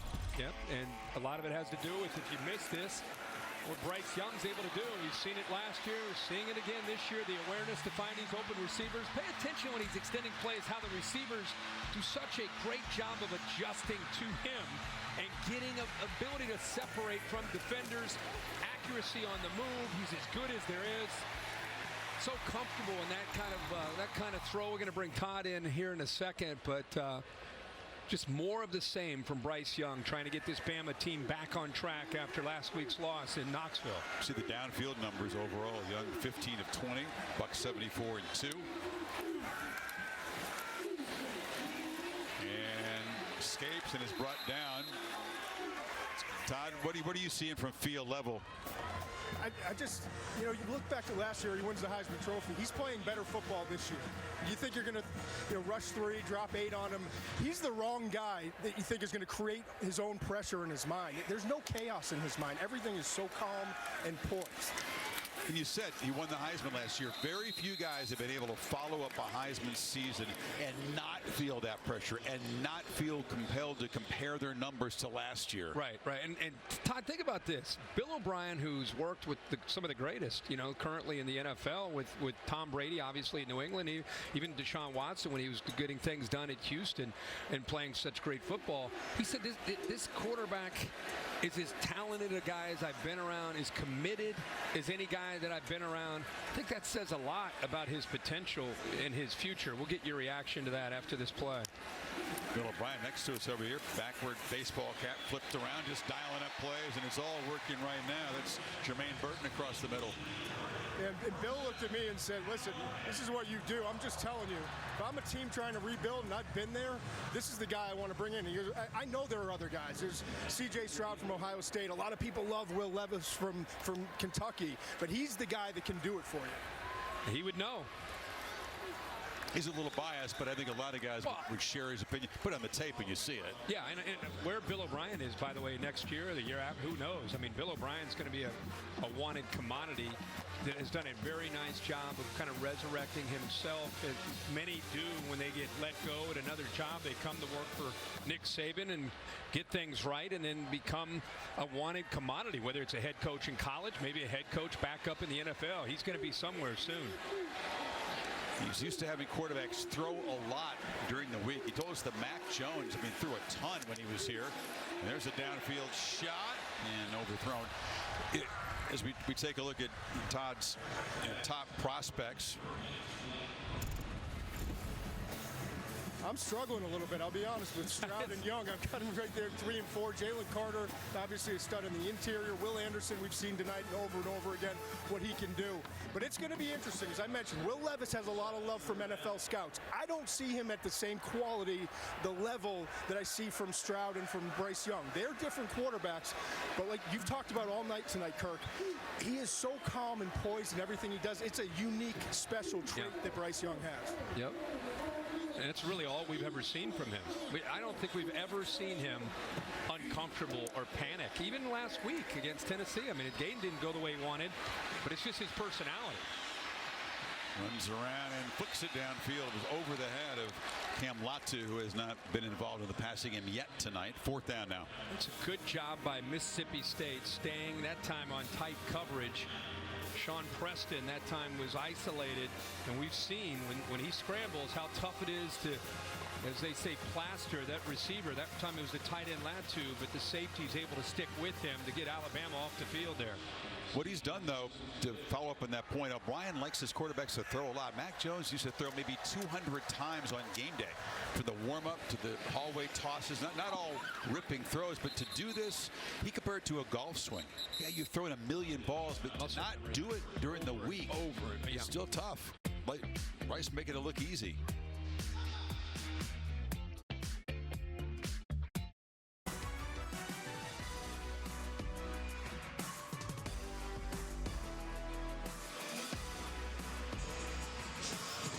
Well, the folks here, Brian, they like what they've seen so far.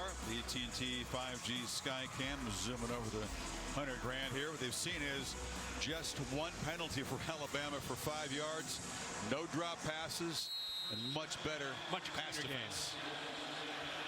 Kind of what the folks here and certainly the coaching staff are hoping for. Rodgers, I tell you what, he's been harassed by Anderson tonight, Kirk. He's been credited with 6 quarterback pressures, and all 3 of their sacks have come without having a blitz. It's just a standard pass rush, and they're still able to harass the quarterback. Yeah, and what I've liked about seeing him is that this defense has come up with different ways to apply pressure on this offensive line. They've pressured some with Branch, which has freed him up one-on-one. Branch came on pressure there, was picked up, but the ball out quickly and complete to Caleb Ducking. It'll be 3rd down. We've said that before today, 3rd down, right? Yeah. 3 of 12. Secondary has really played, and it's again such a different game against the air raid versus Hendon Hooker running that offense of Josh Heupel. Obviously, you can't compare the two, but just so important for them to bounce back and play a clean game. Secondary very dialed in tonight. And that pass is complete, squeezed in there, and Lucas Harvey makes the catch and turns up. It's a 1st down. Jordan Battle, good job. The leader on that back end comes very close. Give Rodgers credit for getting this in. He knew that ball was coming. He knew it was coming. It was almost like he was baiting him to throw the ball, but Rodgers threw it low and away enough to be able to get it in there. And now Rodgers lofting downfield. 3 Bama defenders surrounding Harvey. Holly? Well, I caught up with Mike Leach at halftime, and he said, I don't know why we're not being more aggressive right now. We're acting like these guys walk on water, and they don't. He wants his team to be more aggressive and play with more intensity. And then he said, the rest of it, I'm going to say no comment, because if I comment on it, it's going to cost me a lot of money. I said, let me guess. Officiating, he just walked away. No comment. Well, be more aggressive. You hear that a lot from coaches. I'd love to know what he specifically means by that. He's the guy who calls the plays, and there's the pass rush. Ball knocked loose. Byron Young got in there, and that'll be the first turnover of the night. Tim Smith recovered the fumble. Well, we've been talking so much about Will Anderson that we're not having a chance. We've talked a little bit about Dallas Turner, but here's the veteran Byron Young able to win now. He gets a one-on-one. You see that offensive line slides to the right towards Anderson, the right guard going that way, so you get a one-on-one matchup against Nick Jones, and Young, who's not necessarily the most twitchy guy, but has enough power and strength to be able to get around that left tackle and get that ball knocked away. His arm was appearing to move forward, Bill. Give me a quick assessment of that. Incomplete or fumble? I see the ball loose, or starting to come loose in his hand, and it's more a push forward. The play is under review. It's under further review. So if the ball is not loose and he doesn't have control of it, but just pushes it forward, that would be a fumble. That would be a fumble. Oh, Bill, this is a good one for you. Oh, this is a tough call. This is fun. This is a good one. I don't know. To me, the arm comes forward. Then he bumps into Cameron Jones, the tackle there, and that's kind of when the ball comes out.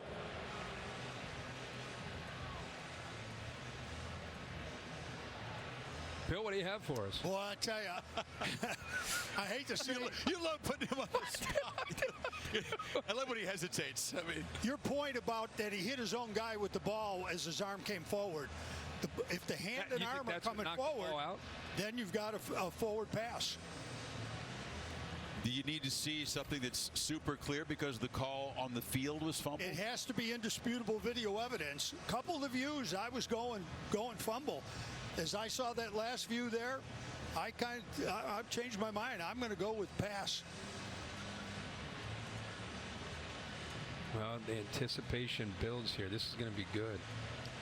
Leach is checking that play sheet, talking to Rodgers. I'm not sure when he can find that little piece of paper that's going to work against this defense. Maybe he went to his second sheet for the second half. Chris, I think you and Bill, I mean, it's really what we're seeing. His hand starts to come forward after he gets hit, and then the ball comes out after he makes contact with his own man. Ball is in his hand, in his hand, in his hand. Ball, hands coming forward, Bill. Then there's the Jones. Pass. It's a pass. Pass. That gave you a clear look. Okay. Here's the official verdict from Scott Walker. After review, the ruling is an incomplete pass. The quarterback's hand was going forward as he released the ball. It'll be 3rd down and 10 at the 32-yard line. All right, Bill, it was a tough decision for you, but you made did a good correct job. one. A good job.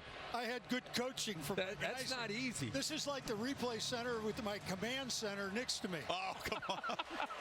we are in command of nothing. Billy, that's not everyone. All the fans that criticize, everyone thinks that's easy. Even with replay, those are tough. 3rd and 10, and that time the pass rush doesn't get near Rodgers, and he delivers first down catch to Tulu Griffin. Nice job of picking up the pressure right here. You see a blitz by Tulu, picks it up right there, and then I love how the receiver works back to the ball. Instead of working and losing ground, he came back to the ball and was still far enough along to pick up that first down. And there's Austin Williams making a catch. Branch came flying in. Ball out quickly. Another first down into Bama territory. I don't know how he missed it. Branch has been doing this all night. Rodgers just kind of patted him on the back. He's been seeing him a lot tonight. And I think we've seen him get home one time, but more often than not, the ball's out so quickly, he's just going airborne, and Rodgers trying unique ways either to go over him or around him. Get it out quickly to Rufus Harvey on the edge. He kind of jukes and darts forward for about 6 in front of Jordan Battle. You know, Branch reminds me for Nick Saban, he always has that ultra defensive back, Xavier McKinney, Minkah Fitzpatrick, that kind of guy that can move around and play different positions. Branch is the guy that's played now for 3 years, like a lot of the guys on the back end. Helms has been around, Jordan Battle has been around, Malachi Moore has been around, but he has the most versatility of them all.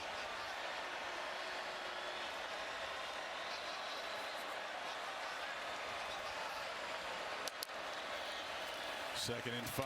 They bring pressure late. Rodgers is knocked down again. That was DeMarco Hellams, who's having a much better evening than he did in Knoxville a week ago. Watch him. This is his game. This is his game. Watch him creeping, trying to disguise. I'm not coming. I'm not coming.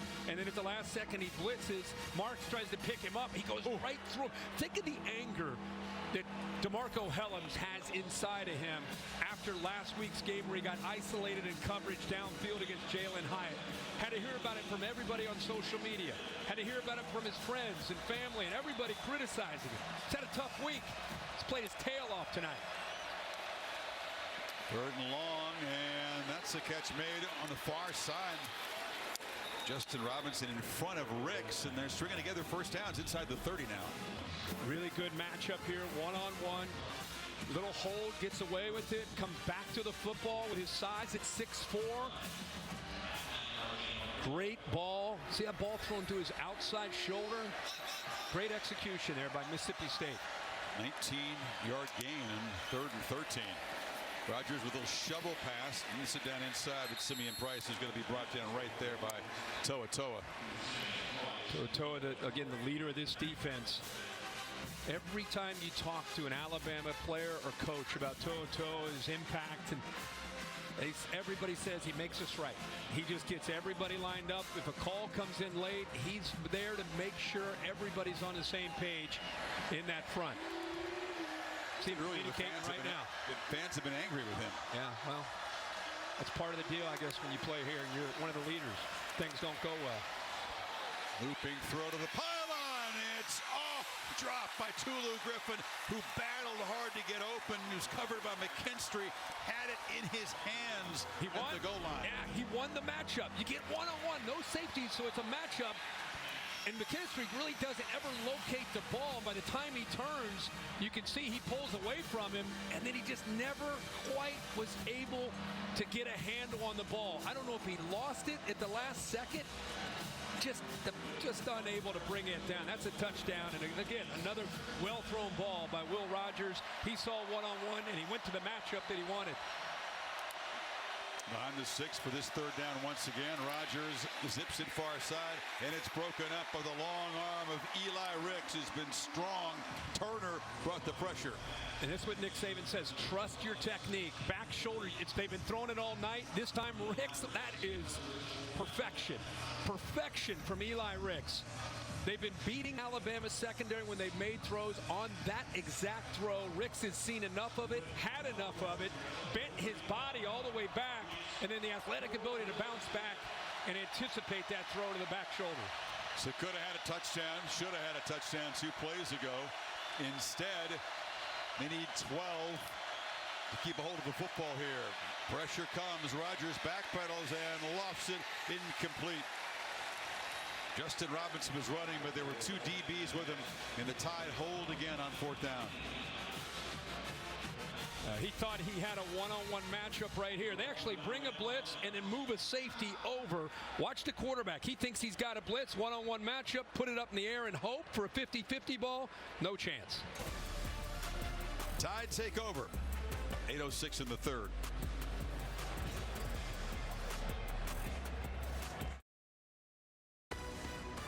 ESPN College Football Primetime, presented by Subway, is brought to you by Pepsi, made for football watching. The Saban National Championships, by the way, 4 of them came in seasons that featured a regular season loss, but the Tide just bounced back. Low Tide, High Tide, nice little beach scene here. 182 is the 3rd most ever games without consecutive regular season losses. So 11, 12, 15, and 17. Tide lost a game, but then got back and won national championships. And Saban reminded his team of that. You think everybody's going to have a perfect season, and there have been a couple of those too, but typically when his teams have done it, they've learned from the regular season loss and come back strong. Yeah, they do. And I don't ever want to say that Nick Saban hopes that his team will lose because it recalibrates and gets him focused, but it sure has paid off.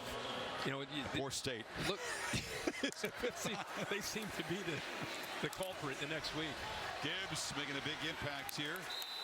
Catches the short pass and motors into state territory. I think for the teams that win every year, Alabama, Georgia, Ohio State, Clemson, over the last 3, 4, 5 years, however long you want to go back, I think it's hard it's human nature, right? To lose that edge, even just slightly sometimes.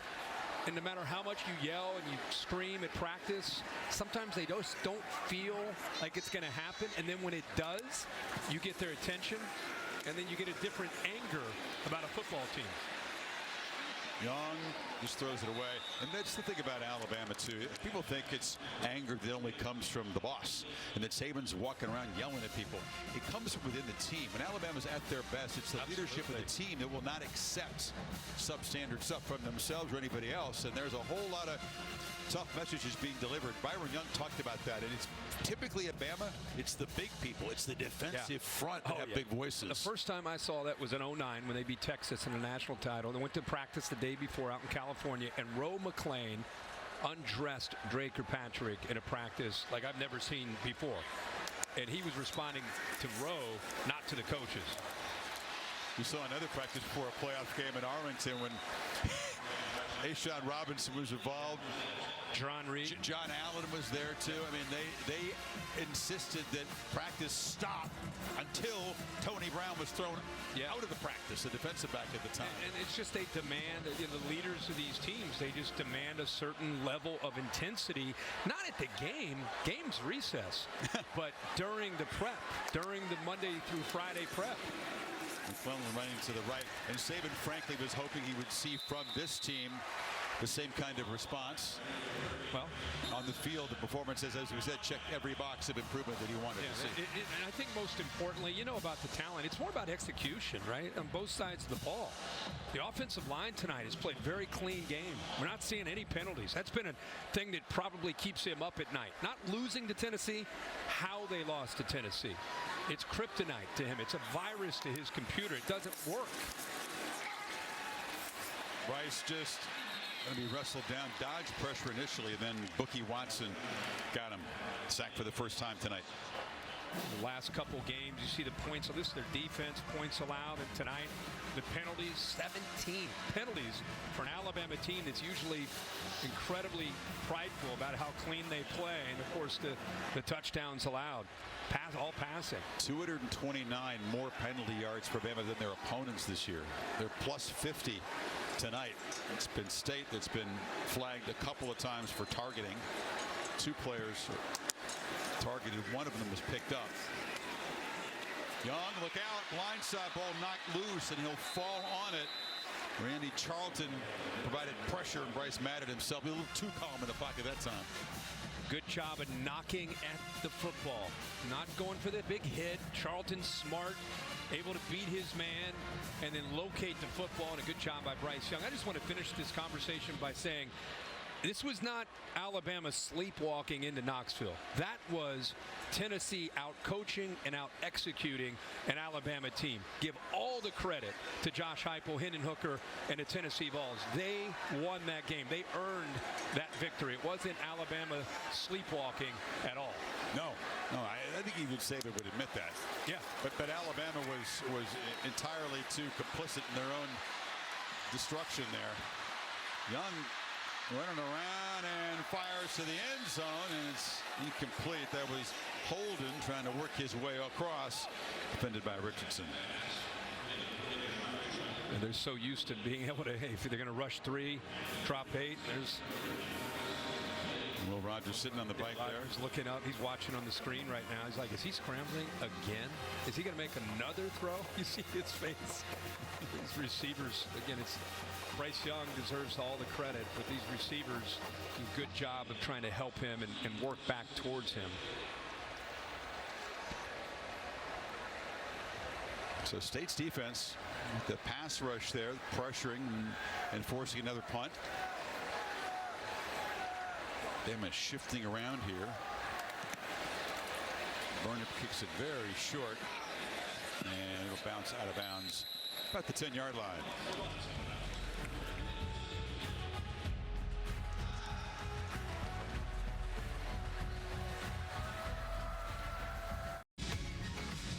Curtis Wilson, another busy week, finds his way down to Tuscaloosa, the All-State bus. What's the All-State mayhem moment today? Sarks up 31-17 on the road in Stillwater. Look at Oklahoma State fighting back, tied up, 3 minutes to go, and Bryson Green takes it to the house. They take the lead. Quinn Ewers with a chance late, tipped, intercepted, and give Mike Gundy, ranked 11th, all the credit in the world for finding ways to win football games in that tipsy-turvy Big 12.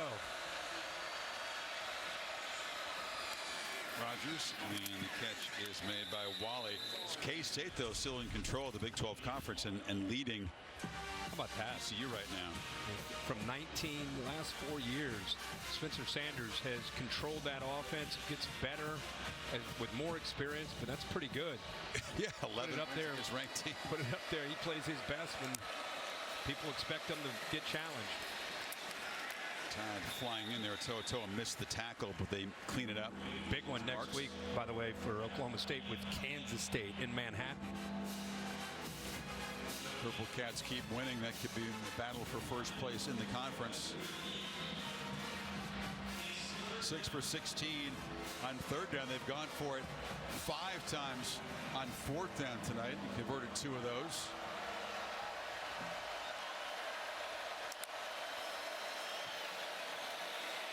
Rogers incomplete, tried to press the ball in there, and that was Marco Helms who got there to break it up. He's made a few big plays tonight. Here comes the punt team. Watch him right back here. Watch him drive down on this. Again, anticipating the quick slants. Here, this one's taken away. Here comes the next one, and Helms is right there before the ball's even thrown. If that ball's accurate, it's probably intercepted. Another nice play by number 2 on the back end.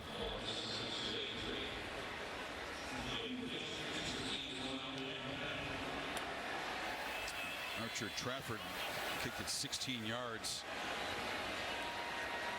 earlier tonight, so they go to George Georgopoulos, the 2 punters, and he knocks it up high, and the fair catch made at the 43-yard line by McKinstry. But tomorrow, 10 Eastern, Sunday NFL Countdown, again featuring Daniel Jones, the 5-1 New York Giants. A Monday night. It's part of your world too. Bears, Patriots, 8 o'clock Eastern time. Give me a thumbnail on that one. Justin Fields still trying to find his way and find the rhythm, and the Patriots winning with Bailey Zappi. Mac Jones out, Alabama quarterback. You know where Bailey Zappi went to school, right? In a second. It's my Aflac trivia question for you today. Bailey Zappi. Bailey Zappi. Come on, kid. You got this. I don't have it. I don't think we Bowling Green. We didn't feature them. Kentucky. Okay. Bowling Green, Kentucky. Western Kentucky. Where did he start there? Houston Baptist. And now he's under center for Bill Belichick and the Patriots on Monday night against the Chicago Bears. Oh, Bailey Zappi. Gibbs in heavy traffic wrestled down at the line of scrimmage. Holly? Well, Jahmyr Gibbs really starting to make a name for himself here at Alabama. Just been super dynamic this season. And I talked to him this week. He told me a story about when he was in high school in Georgia. He ran for 420 yards in 3 quarters. But he said the real story is he had an 85-yard run that was taken back after a penalty. So he thinks he's over 500 yards in that game. This is a young man that's been very prolific, and he's really starting to bust out for Alabama, make his name known nationally. That's for sure. Kind of a slow start of the season, was nicked up, but he has been explosive lately. Quiet night tonight by his standards. 6 for 35 as that pass is incomplete for Earl. Chris, I think you go back to the point about Bryce Young not able to practice as much because of the shoulder tonight. It's not going to matter. They're up 24, but they have a bye week, see if he can get healthy, and then they go to Baton Rouge for a showdown with the way the Tigers are playing. But that was an example of just timing and rhythm. It's not so much his ability. It's just continuing to work with these receivers and muscle memory, and you were talking about it earlier and how important that is to get reps and reps and reps, and right now he can't do it because of that shoulder. Gets mental reps. I'm actually a little surprised that O'Brien was saying it's so important as the punt is muffed down there, still flying around, and Alabama's got it. Davian Thomas had it bounce off his chest, and Jalen Moody makes the recovery, and now there's a pushing and shoving after the play. Tight of a short field yet again tonight. Bama's been catching the breaks. They sure didn't catch many breaks last week. There's this long snapper down there, a lot of Alabama jerseys down there, and eventually Moody, the linebacker, gets his hands on it. Just misjudged it. Good call there. Nealon Hibbett running down there, making a play. You snap it, and then you get all the way down there, and first to get there. And Thomas, young player, dynamic returner and receiver, serves it up in a silver platter for Young here at the 17.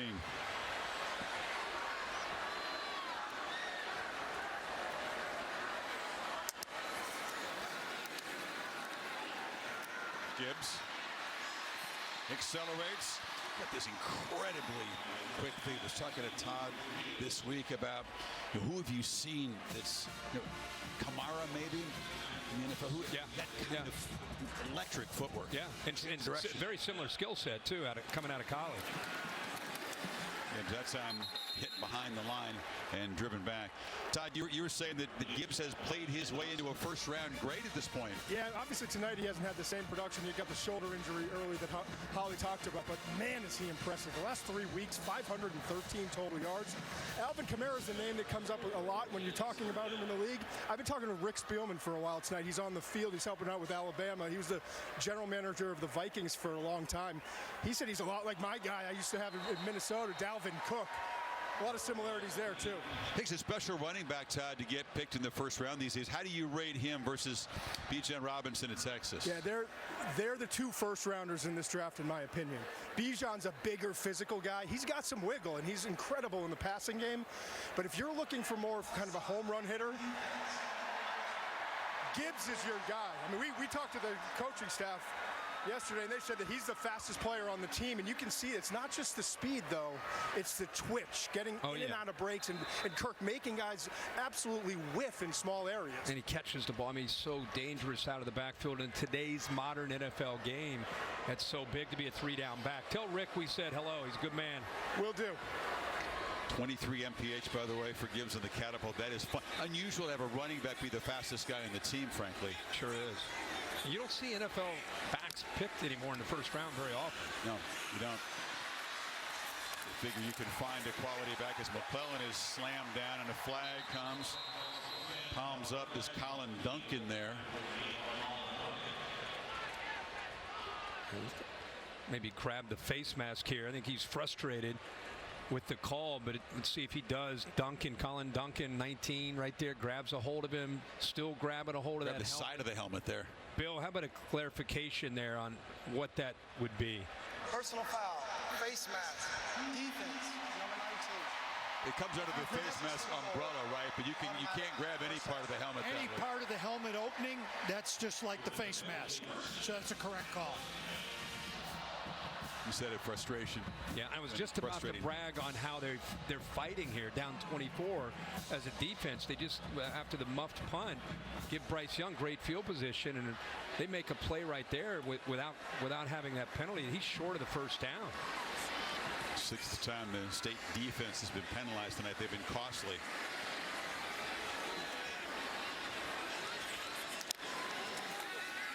Young flips it, and it's broken up. Latu was the intended receiver. Good coverage there. Yeah, Sean Preston gets up in the air. That is a tough thing to do when the quarterback knows that he's got a big tight end at 6'5". He intentionally lofts it up in the air because he knows he's going to win that. And 12 does a heck of a job to keep him away from going up to make a play for the touchdown. It's a progressive pylon cam. Great play. That looked like a no-brainer. Easy touchdown.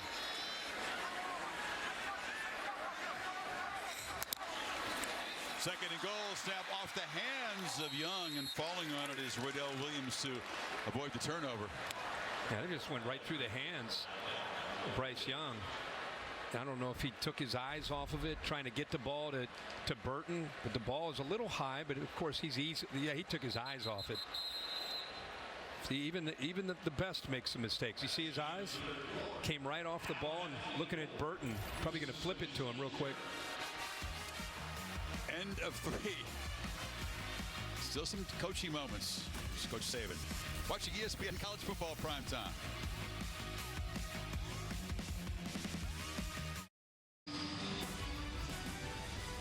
And welcome back to this presentation of the SEC and ESPN. Now they're rocking Skinnerd as they do here before the fourth quarter. Bully, check it in. Bully gets a lot less hype than Uga over there in Athens. Look at that face. He's smaller, but he's English Bulldog. English Bulldog. Yeah. He is rocked up. Good looking dog. He's beautiful. Might go down here in the fourth quarter and say hello. Tide trying to punch it in here. A 3rd and goal, backed up at the 15.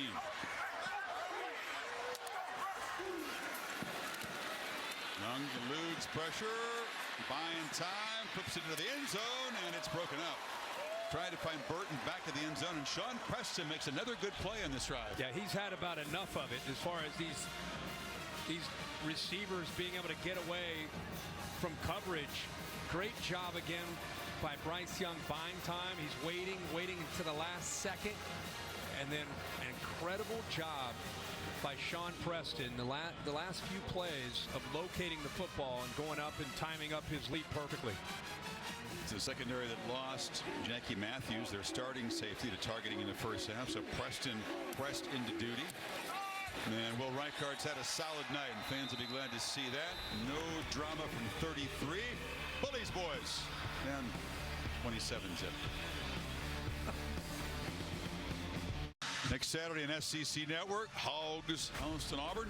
Missouri takes on the Gamecocks, who are surging. And Ole Miss off a loss by 25 in Baton Rouge today, taking on A&M. 3 undefeated teams lost. Rebels by 25. UCLA by 15 at Autzen. Clemson, Syracuse, someone was going to lose that battle of unbeatens, and TCU in trouble right now as we get it back to Matt Berry. Chris Fowler, thank you. Penn State fell from the unbeatens a couple weeks ago, and Michigan pummeled them a week ago. Sean Clifford here to Parker, Washington, bouncing back against the boat, 24-10, third quarter, ABC. And here's one to keep an eye on. You talk about the unbeatens. Deuce Vaughn plants the foot and goes 47 yards. Right now, it is Kansas State up 28-17 over TCU. There'll be some 3 undefeated teams losing by double digits if that score holds. Yeah. You'd be down to 4 if TCU loses that game.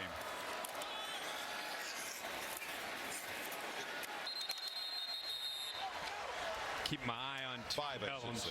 5. Again, I'm keeping my eye on DeMarco Hellams just because of the way he played last week. And we've seen him defend the pass much more in his more familiar spot back there at safety, separating receivers from the football, and in run support, coming down with bad intentions. Rogers flips it at the last second to get the ball to Price just as he was going to the ground, pressured heavily by Will Anderson. Has been a menace tonight. Just the 1 sack, but a constant presence in the backfield. Good job by Jones of trying to hold on as long as he can. Again, that's a tough matchup for him out there at right tackle without somebody chipping and helping. Anderson actually got to Rogers, and he just kind of slid off of him. Heck of a job by Rogers to keep that play alive.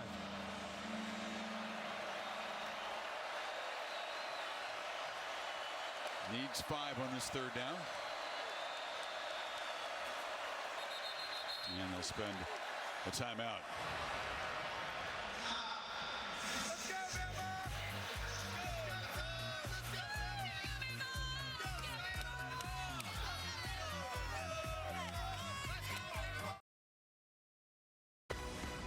ESPN College Football Primetime is presented by Subway. Try the all-new Subway Series menu. Your pick of 12 irresistible subs. And in part by DirecTV. Get your TV together. Big Al hooping it up. There's the student section there, part of the Taco Bell Live Más student section. The contest continues all season long. What's up? Since 2016, you can say that the dominance continues for Alabama. We have a guest in the booth, Kirk. The big fella came up here. I thought you were joking. No, I thought you were kidding me. No, Bully came up here. Bully has made an appearance. I don't know if Bully will sit in the stool we have. Can we get him on the stool, or can you get him a chair, maybe? Let him come up here and saddle up. Bully's used to having that kind of ringside seat down there on the field. I don't know how we can get. What's your name? Lisa has brought Bully up here. You want to? Can we get Bully? You want me to pick him up here? I gotta go down and get him. All right. How much does he weigh? 60 pounds. All right. Here we go, Bully. All right, Bully's here. Here's Bully. It's okay. Don't panic. Don't panic. Thank you, Lisa. He's seen some. How old is Bully? He's 8 years old. He's just in his prime. He's got a lot of seasons left. He's got a lot of girth. You want me to take a rep? Is that what you're doing? Put him down? I'm going to get the air conditioning. You take a... You see here. Don't bite me. No, he's not going to bite. He just backed away like he wouldn't. I'll get him wasn't again. excited about being lifted up again. Oh, they're going to get him a chair? Let's get him a chair. Lisa, I'm going to go with you on this one. He said, no, I let that other dude pick me up. I'm not going with that. You get a chair? I'll tell you what, it is a great thing that the mascots, in the SEC, when you have a live mascot, Bully versus Uga, you're biased. What distinguishes him from the more famous Bulldog at Georgia? Well, he's a little bit more famous, I think, nationally. There's Bully. There we go. I got a lather, by the way. Here. There's Bully. I'm going to put you on the table. Never mind my chart there. There's Bully on the table. Right there. Before you do, just FYI, has Bully done his business lately? There we go. Before he sits on my chart. He's enjoying the view from the field here. Oh my goodness. There we go. This is a first. Great view. I hope not a last. View. Oh, that's great. Snacks are here. You're working up a sweat lifting that big guy.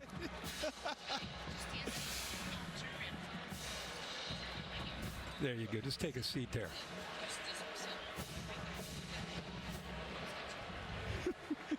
See, the footing on this board here isn't helping him. Well, next week we're at Tennessee, Kirk. Maybe Smokey can keep the tradition going. You got to love the dogs of the SEC. I'm trying to help him out here.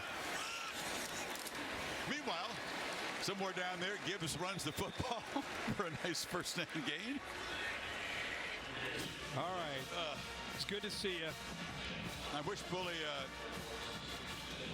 could see a score. I wish Bully could see some points, frankly, from Mississippi State. It's been some tough road trips across the state line here to Tuscaloosa for him and for the team.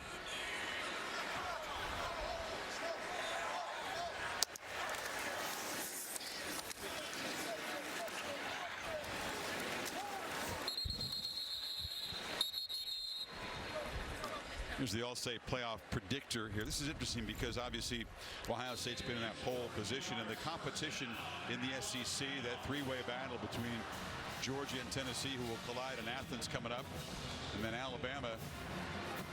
So three of those teams given a better than 50-50 chance. Obviously, Alabama's got to take care of business in the West.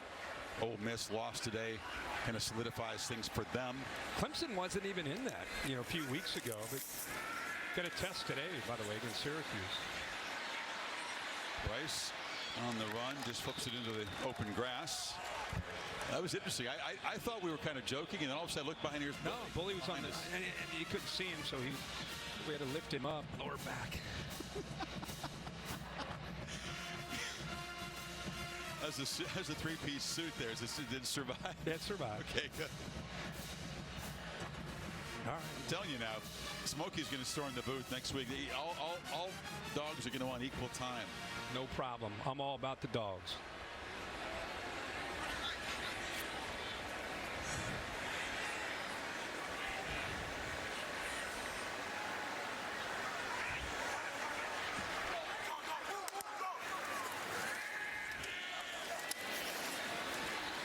kinds of time again. Spins out of trouble.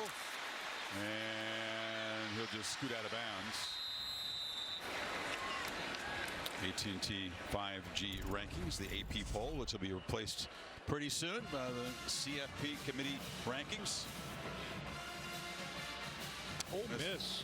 Yeah, that was a kind of a toss-up game, but LSU, you figured they're going to have problems stopping the run. They got behind early, and I think it was a 35-3 run they went on in that game. I think the big story is Dan Lanning, the former Georgia defensive coordinators, took the Oregon job. Big game against Chip Kelly and UCLA. Remember, they lost the opener, embarrassing fashion at Georgia and Atlanta. Since then, they have become a different team. So congrats to Dan Lanning and the Ducks on a big win today. Across the middle, and the catch is made, and he got hammered again after the flag comes out. Jalen Green came, the completion to the 42-yard line, so this will be tacked on. You bring pressure, you create a man-to-man situation right here, which means you got to pick it up. He buys just enough time. You see him get hit that you mentioned, but a good route by Brooks to get that separation. Once again, they're trying to get to Bryce Young and getting to him late. Roughing the passer. Defense, number 0. 15-yard penalty will be added to the end of the run and includes an automatic. No targeting, he just got him after the ball was out. Now, Young takes as many shots as anybody after releasing the football this year. And that was a blitzer coming at full speed. Yep. He landed on the left shoulder. We talked to Marty earlier. When you take shots, Brooks, by the way, is out of the game too. You take shots on that injured right side. Oh man! It flares back up. You're really going to lose all zip on the pass, and you're trying to deal with the pain. That time he landed on his left. But I wonder how much longer Bryce Young is going to be kept in there. It's a concern with teams teeing off on him, Holly. That's right, but you know what he has done this year to kind of ensure against that is he's put on some weight. When he came to Alabama, he was 168 pounds. He said, I was trying to hit 170 for weigh-in day, but I fell a little bit short. But he's now about 190. He's added some size to that frame. He said, we're doing it through science, nutrition, really planned a specific plan to add weight to that frame that still can move and have mobility. He's a hard gainer, isn't he? Didn't easily put on weight. Can still bulk up a little bit. I don't care what you weigh. You take a shot like that from a blitzer, though, in a full run. Natsu makes the catch. Great route and just I'm sorry, Chris, just a great route and a feel with patience by the tight end. Bill O'Brien loves Latu, and I think Bryce Young loves him. And I think down the road in bigger games, he's going to become a factor. And it's not necessarily that it's a big gain. It's just a feel that he shows here, an awareness of where to just kind of settle down the road. I promise you, 81 will be a big player at a critical moment. Came here as a linebacker. His 47th game in Alabama. Continue to be impressed by Mississippi State. A lot of twists and movement up front by Zach Arnett. Remember, Zach Arnett comes from that family tree going back to Jolie Dunn, Rocky Long. It's kind of an unconventional 3-3-5 stack. Very risky. Like to take chances on normal nights. Challenge the offensive line in their communication. Although tonight with Bryce Young, it's been a little bit more conservative, rushing 3 and dropping 8, trying not to give up the big play. Here's Will Reichert. He's mid good from 50 and 33. This from 38. And he knocks it through. So Reichert, slump is over. Bama fans can take a deep breath. Not pressure kicks, but 3 for 3 tonight. 30-0.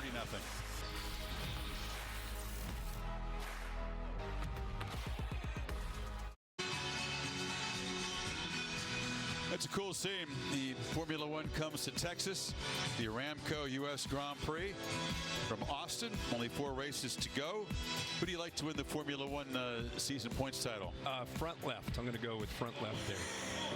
Who do you like? I like Max Verstappen because it's just about all over. It's a lock. It's a trick question. My bad. You threw me a trivia earlier. Yeah, you got me on that one. Yeah. You got me. And the kickoff will bounce into the end zone. Matt, you have a Formula One update for us from the studio there? Yeah, I'm going to give you a highlight of the guy in the front left. Show you what he's doing. That'd be Kendre Miller for TCU, getting the Frog back in this one, 28-24, midway through the third quarter. Reminder, coming a little Pac-12 After Dark tonight on ESPN. Michael Penix Jr. in Washington. If your guys' game doesn't go final, we'll start this one over on ESPN News. Then we'll bring back over here on ESPN and cheer for the guy in the back right. Yeah, that's Lewis Hamilton. Yeah. We'll see if we can get some more animals up here in the booth. 9:13 to go. Any ideas?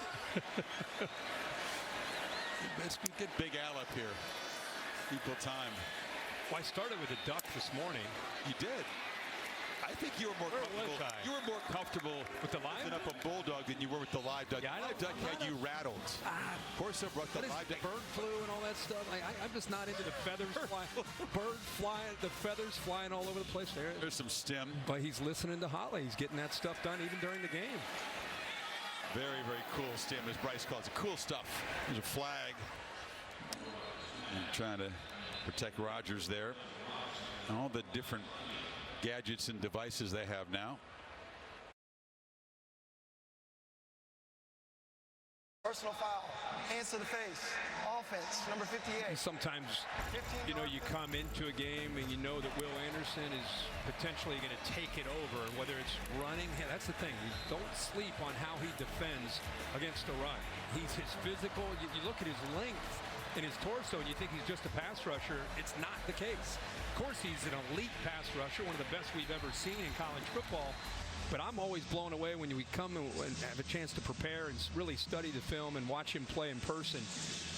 How strong he has gotten. Josh Maxson, who works with Nick Saban in this Alabama team, said the strength coaches said he got 40% stronger in his upper half. How they break that down, it's this new technology that they use with their strength staff. 40% stronger from where he was last year, when a lot of people thought he was the best player in college football a year ago.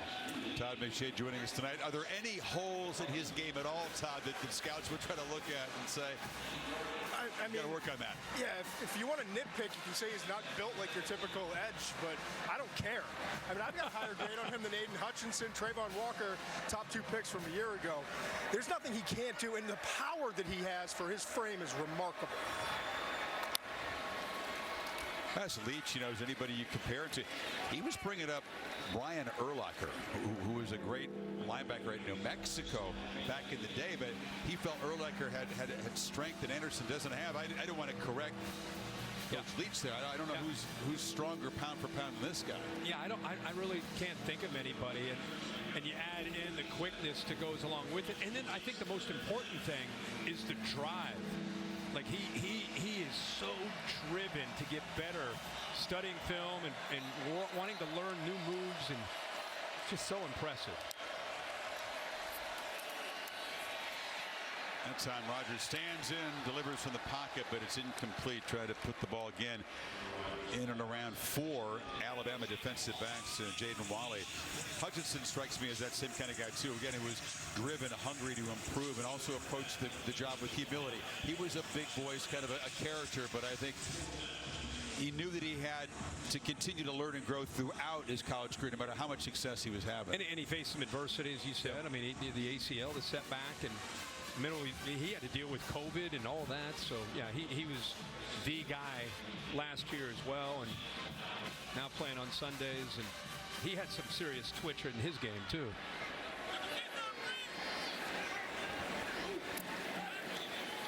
Georgopoulos this time kicks a low one along the ground, and it will roll dead down inside the 25. So on homecoming weekend here in Tuscaloosa, Tide trying to preserve a shutout midway 4th quarter.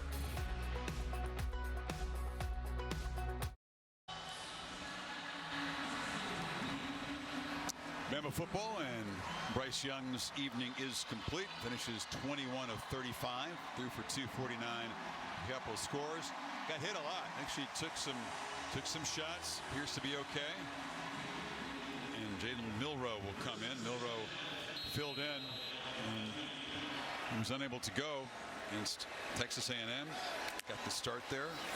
Had some turnover problems, actually, in the goes to McClellan, and they want to see him, do mop up and play clean football tonight.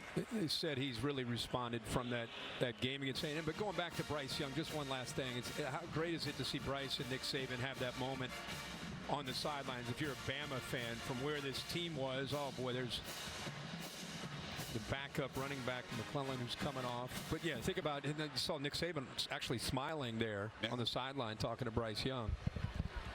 A lot to smile about because his team has responded the way he wanted them to. One penalty, no turnovers. Yeah, the score, it wasn't even the point really for Nick.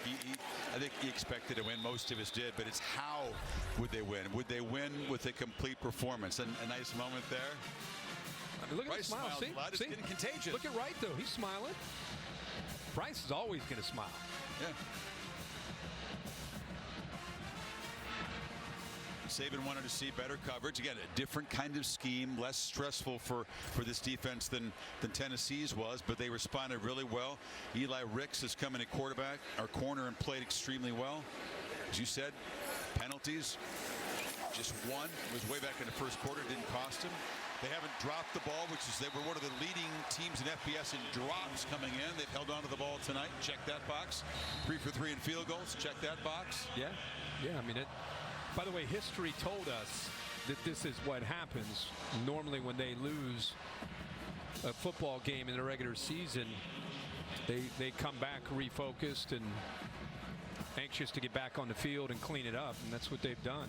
Tyler Harrell made that catch. This is the first action he's seen for Alabama this year. He's been dealing with injuries. This is a receiving core that fans will still want to see develop, Kirk. It's a little bit different type of receiving core for Bryce Young. It lacks some of the pizzazz, I would say, of recent years. They've got some young guys who have the potential to be special. Yeah, I would say the juice, and they're waiting for that. I mentioned earlier how much Bryce Young reminds me of Steph Curry and his style of play, his mannerisms, the way he leads his team, kind of basketball on grass when he breaks on a scramble, puts so much pressure, and then he remains so poised, and that's his hero. It was at the ESPYs.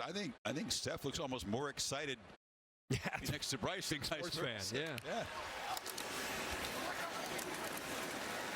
You're right, though, about the receivers, and I think that's something to track. LSU in a couple weeks in Baton Rouge. You make a good point that the younger receivers are getting better. Isaiah Bond, Prentice, we've talked about.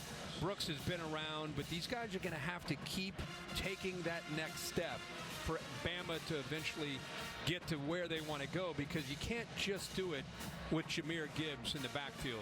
They've been spoiled over the last 8 or 10 years with game changers and guys that can score in the blink of an eye. And right now, they're still building that on the perimeter with Bryce Young.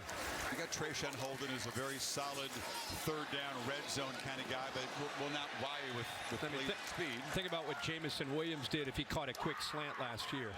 Yeah. It was gone. Like if you gave him a seam, it was gone. And it was every game, and it puts so much pressure on a defense to have to deal with that, and it opens up other aspects of your offense. And right now, not to say that it might not get there, but right now you don't have a Henry Ruggs or a Jamison Williams or any of the receivers, Jalen Waddle. You think about Devontae Smith. Think about who they've had here. And they're kind of retooling that. You look at the yardage total, it's not going to wow you, 290 for Bama, but they had a short field a lot. And they were very efficient. They had, at one point, 24 points in their first 34 plays. Things have calmed down since then.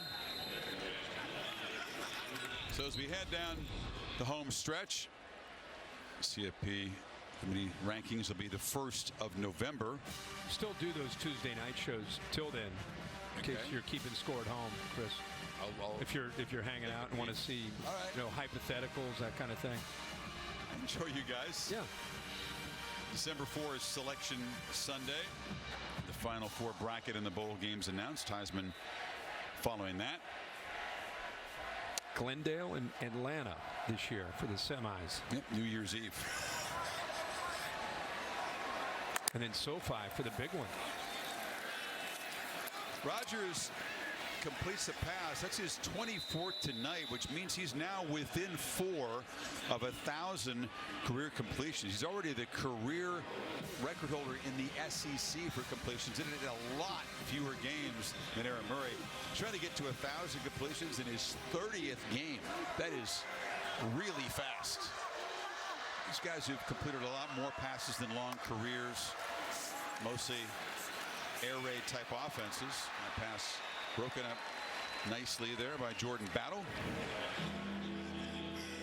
This offense, and it's kind of what it is with Mike Leach. They don't get the ball thrown down consistently downfield. A lot of it's mesh routes, crossers, and they try to challenge your communication underneath. And what Bama's done a really good job of is passing those over and everybody picking up a man. The safeties, we've seen them down, whether it's been Helms or Battle, doing a really good job to help out Brian Branch and the linebackers, communicating very well.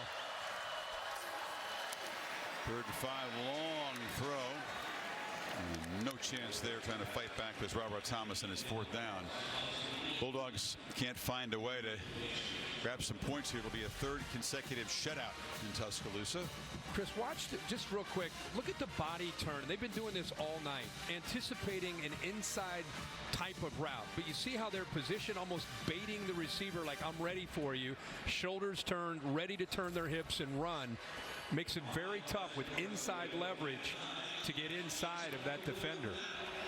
Here we go. If they're going to try to get on the board here and avoid back-to-back shutouts in this building, they need 5.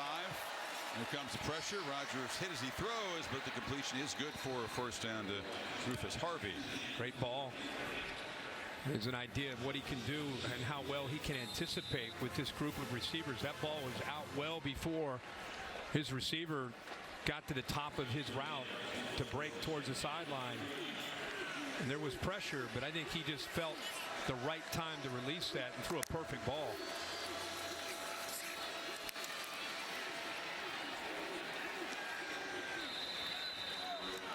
The completion to Harvey.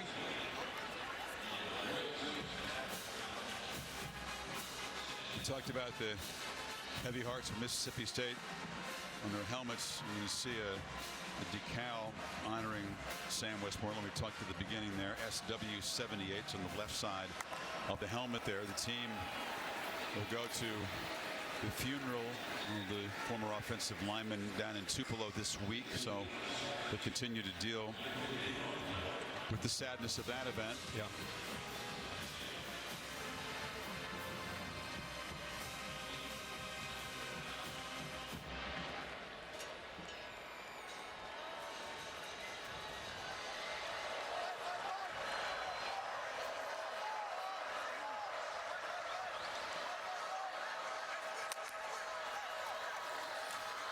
Rogers flips it to Marks. That will count as a completed pass, so he's now within 1 of 1,000 completions for the career. Give Pete Golding a pop here, the defensive coordinator from Alabama. When Alabama loses and they don't play well on defense, Pete Golding needs to be fired, according to social media and the fans. Well, they just put up a goose egg with 1:50 to go in this game. How about you give him some credit for getting this defense ready to play? They played exceptionally well tonight and been on the same page, most importantly.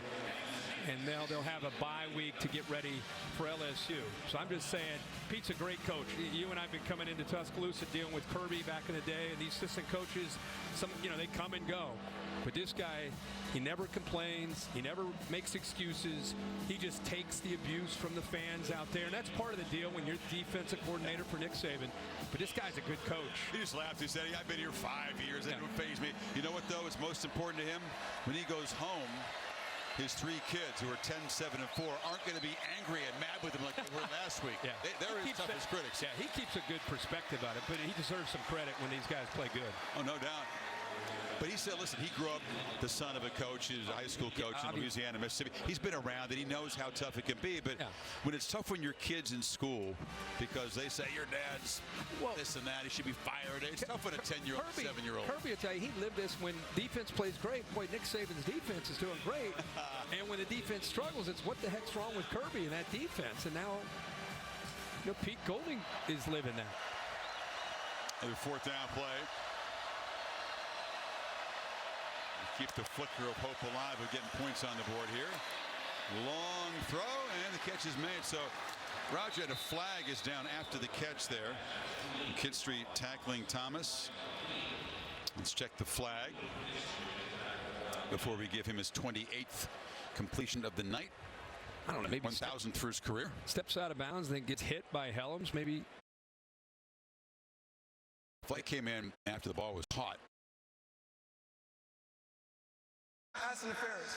Okay. Defense, number 1. A rule the ball would place at the spot of the foul includes an automatic first down.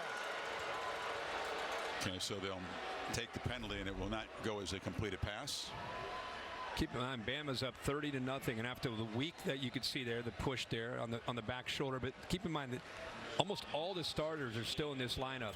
You'd think they'd put a lot of the backups in, but after the way they played last week and the week they've had, they're finishing it with the starters. The catch made by Thomas, and there it is. He extends his own record. Again, it's one of those little milestones, and he's got some other things he can chase in terms of yardage, but second fastest to 1,000 completions ever. Luke Falk, Washington State, again, Leach connection there. Did it in 30 games. Rogers did. You won't care about that. It's a disappointment. I mean, you come over here, 3 times in a row, and you don't score. And it's interesting too. We've talked about this Bama defense a lot. Remember, their depth was really tested. One of the reasons why the starters had to play a lot, because there were 5 dudes from the 2 deep in the front 7 who couldn't go tonight with injuries. So they'll get them back, get them healthier. But Will Anderson did what we expected him to do tonight. He had about half of the quarterback pressures that Alabama generated tonight himself. Yeah, and I think the timing of some of those injuries in the inside helped them because of who they're playing. You go up against the air raid, you could move some guys around like a Tim Smith, who's an outside guy, more inside, and then you're playing with just a couple defensive linemen. You have 6 defensive backs on the field, but it's a heck of a plan. They put it together. They know Mike Leach. They know this offense very well. Some people say it's a complicated offense. It's not that many plays on the play sheet, but there's a ton of route adjustments to the leverage of coverage, and both Nick Saban and Pete Golding told us about the importance of a pre-snap, post-snap move. So they're trying to end an 8-year drought. Yeah, that's why they called it timeout, right? See if they can find pay dirt here in the final minute or so. And they hand it off. Price is going to get knocked down. He picked up about 10. Stop the clock, and that is the game within the game. We'll see if Bama, again, you talked about starters are still out there. Turner, Toa's out there. And Golding's still coaching hard. He wants the goose egg. 2nd and 1. Rogers thrown for the pylon. Back shoulder diving catch, but no good. Jameer Calvin worked his way back, but maybe he did get in bounds. Let's double check. A little rub route there. It opens it up. He's got a chance. He's got an open receiver, and just remember, he keeps throwing back shoulder, back shoulder, back shoulder. Looks like he holds onto the ball, but he has to go. He has to elevate the progressive pylon cam, showing that that's an incompletion. Came so close. Hit out of bounds for the toe hit. The toe, but his upper body's already down. Yeah. He landed out before the toe got in, and so it's 3rd down. Nothing but pride on the line right now, right?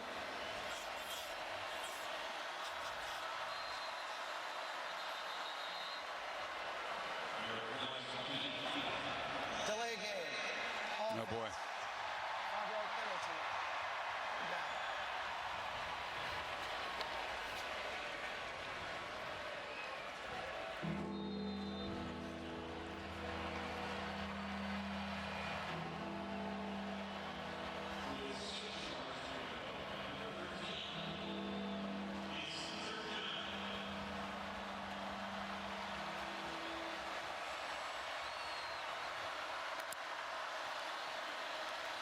Rogers flips it out in the flat there. Price barrels down inside the 5. They don't have a timeout here, so they'll have to try to hurry if they're going to dodge the shutout. Battle made the tackle. Look where he puts the ball out in front. Beautiful beautifully laid in front of his running back, let him keep his momentum going towards the goal line. From the 4, Rodgers scans, fires across the middle, incomplete. Malachi Moore is a flag down. Yeah, the right arm hooked the receiver. So often for these defensive backs, they get the left hand. You see how frustrated he is. Defense, number 13. Now will the ball be placed at the 2-yard line? You think he wants to shut down? But again, the left hand is clean. It's the right hand that grabs a hold of the hip. See the right hip? That's what they called. And that's certainly enough to keep a guy from leaving his feet and extending. Ball placed to the 2, first down.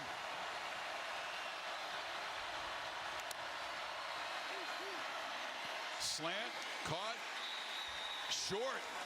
Thomas is stopped short, and they can't stop the clock. They're going to have to get up and run a frantic play. Oh, this is incredible. I love, especially you think about Alabama's defense last week. 4-3, this is going to be the last play. Can they get points in Tuscaloosa? Yes. Marks walks in at 0-0, and they dodge the shutout. And the crowd booing the pass interference call in the end zone, and Nick won't be pleased about that.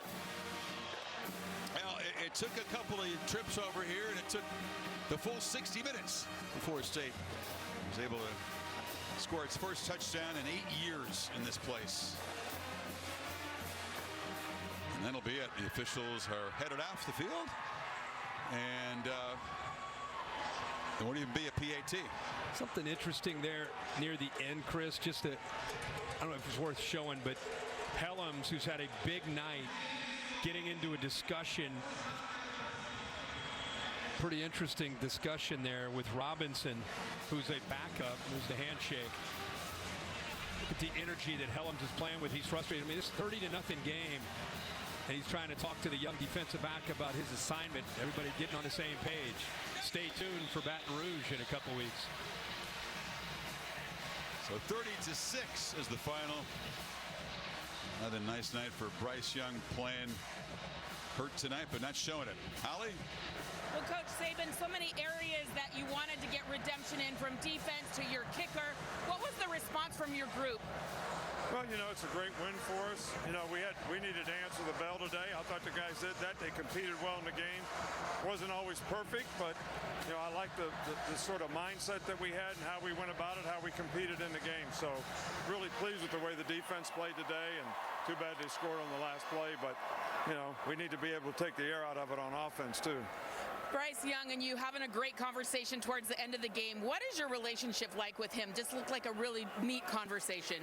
Well, you know, Bryce is a great person, really good leader on the team, really respects, you know, coaches, and I just can't say enough good things about the guy. You know, maybe we can get him back to where he can practice some and we'll be all right. Yeah, but I don't know how he's going to improve. He's looking pretty good. Thank you, Coach. Nice to see a smile on your face. Thank you.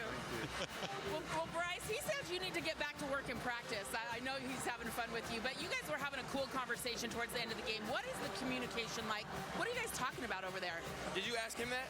I did, and he wouldn't tell me, so I'm trying you. See, I couldn't. I was going to say whatever he said, that's what we were talking about. So. What are you guys trying to communicate in a game like this, trying to respond to the first loss of the season, which your team did? Yeah, you know, it's obviously tough, but it was big for us to try to turn the page, and then, you know, we cut on the film. It's on us to try to improve. So, you know, as I think the defense played tremendously, played lights out all game. As an offense, had some good moments. You know, we hit a little bit of a lull, especially in the second half. So we're gonna go back, we're gonna clean that up, and we'll watch and see what we can learn from that. But you know, it's just making sure that we're trying to keep moving the right direction, building, and you know, that's our goal. Kirk Herbstreit did a long evaluation tonight of you as Steph Curry. What do you like about that comparison? I know you got to meet Steph. Yeah, that's my favorite athlete. So I appreciate that, Curry. That's the best comparison I could get. So it's an honor. But you know, again, I can't do any of that without my teammates, without the coaches putting me in good position. So and there's a lot that I need to improve on, and you know, I had to play better today. So you know, it's about looking at the film, seeing what I can improve on, and trying to keep improving. Thank you so much, Bryce. Sir, thank you. You like that comparison? Who wouldn't like to be compared to Steph Curry? Yeah, and again, not just his game, but the way he just talked to Holly. I mean, don't they remind you of one another in their poise and on the field, poise in the way they communicate with us in the media. So just who knows what's in front of him the rest of this year and then, of course, down the road. There's some swag for both of them, but not in a showboat kind of way. No, not at all. And the big thing is the poise under pressure. You know, when the lights are the brightest is typically when they play their best and stay just calm. Not everybody has that ability, and those two certainly have it. Well, early on, State had the football, and they ended up tonight running 23 more plays than Alabama. Actually outgained the Crimson Tide by 3 yards. That didn't mean a lot, as Alabama was way more efficient. Early in the game, you and I would go to a break, and we thought, wow, Mississippi State's put together a heck of a plan offensively. They're just unable to punch it in, get any points, and Bama took advantage of the few chances they had early and just ran away with it. Talked about the bye week, and then a couple of tough assignments for Alabama. Divisional rivals. They go to Baton Rouge. Then they play Ole Miss on the road as well. Just Austin Peay is the virtual bye in the SEC, and then the Iron Bowl. So the stretch run comes into focus. Alabama in must-win mode, right? Can't afford another loss if they're going to make that playoff. They take care of business tonight. Bill Bunnell produced it. D-Mob directed. For our entire crew here in Tuscaloosa saying so long. Let's go to Dave Fleming now.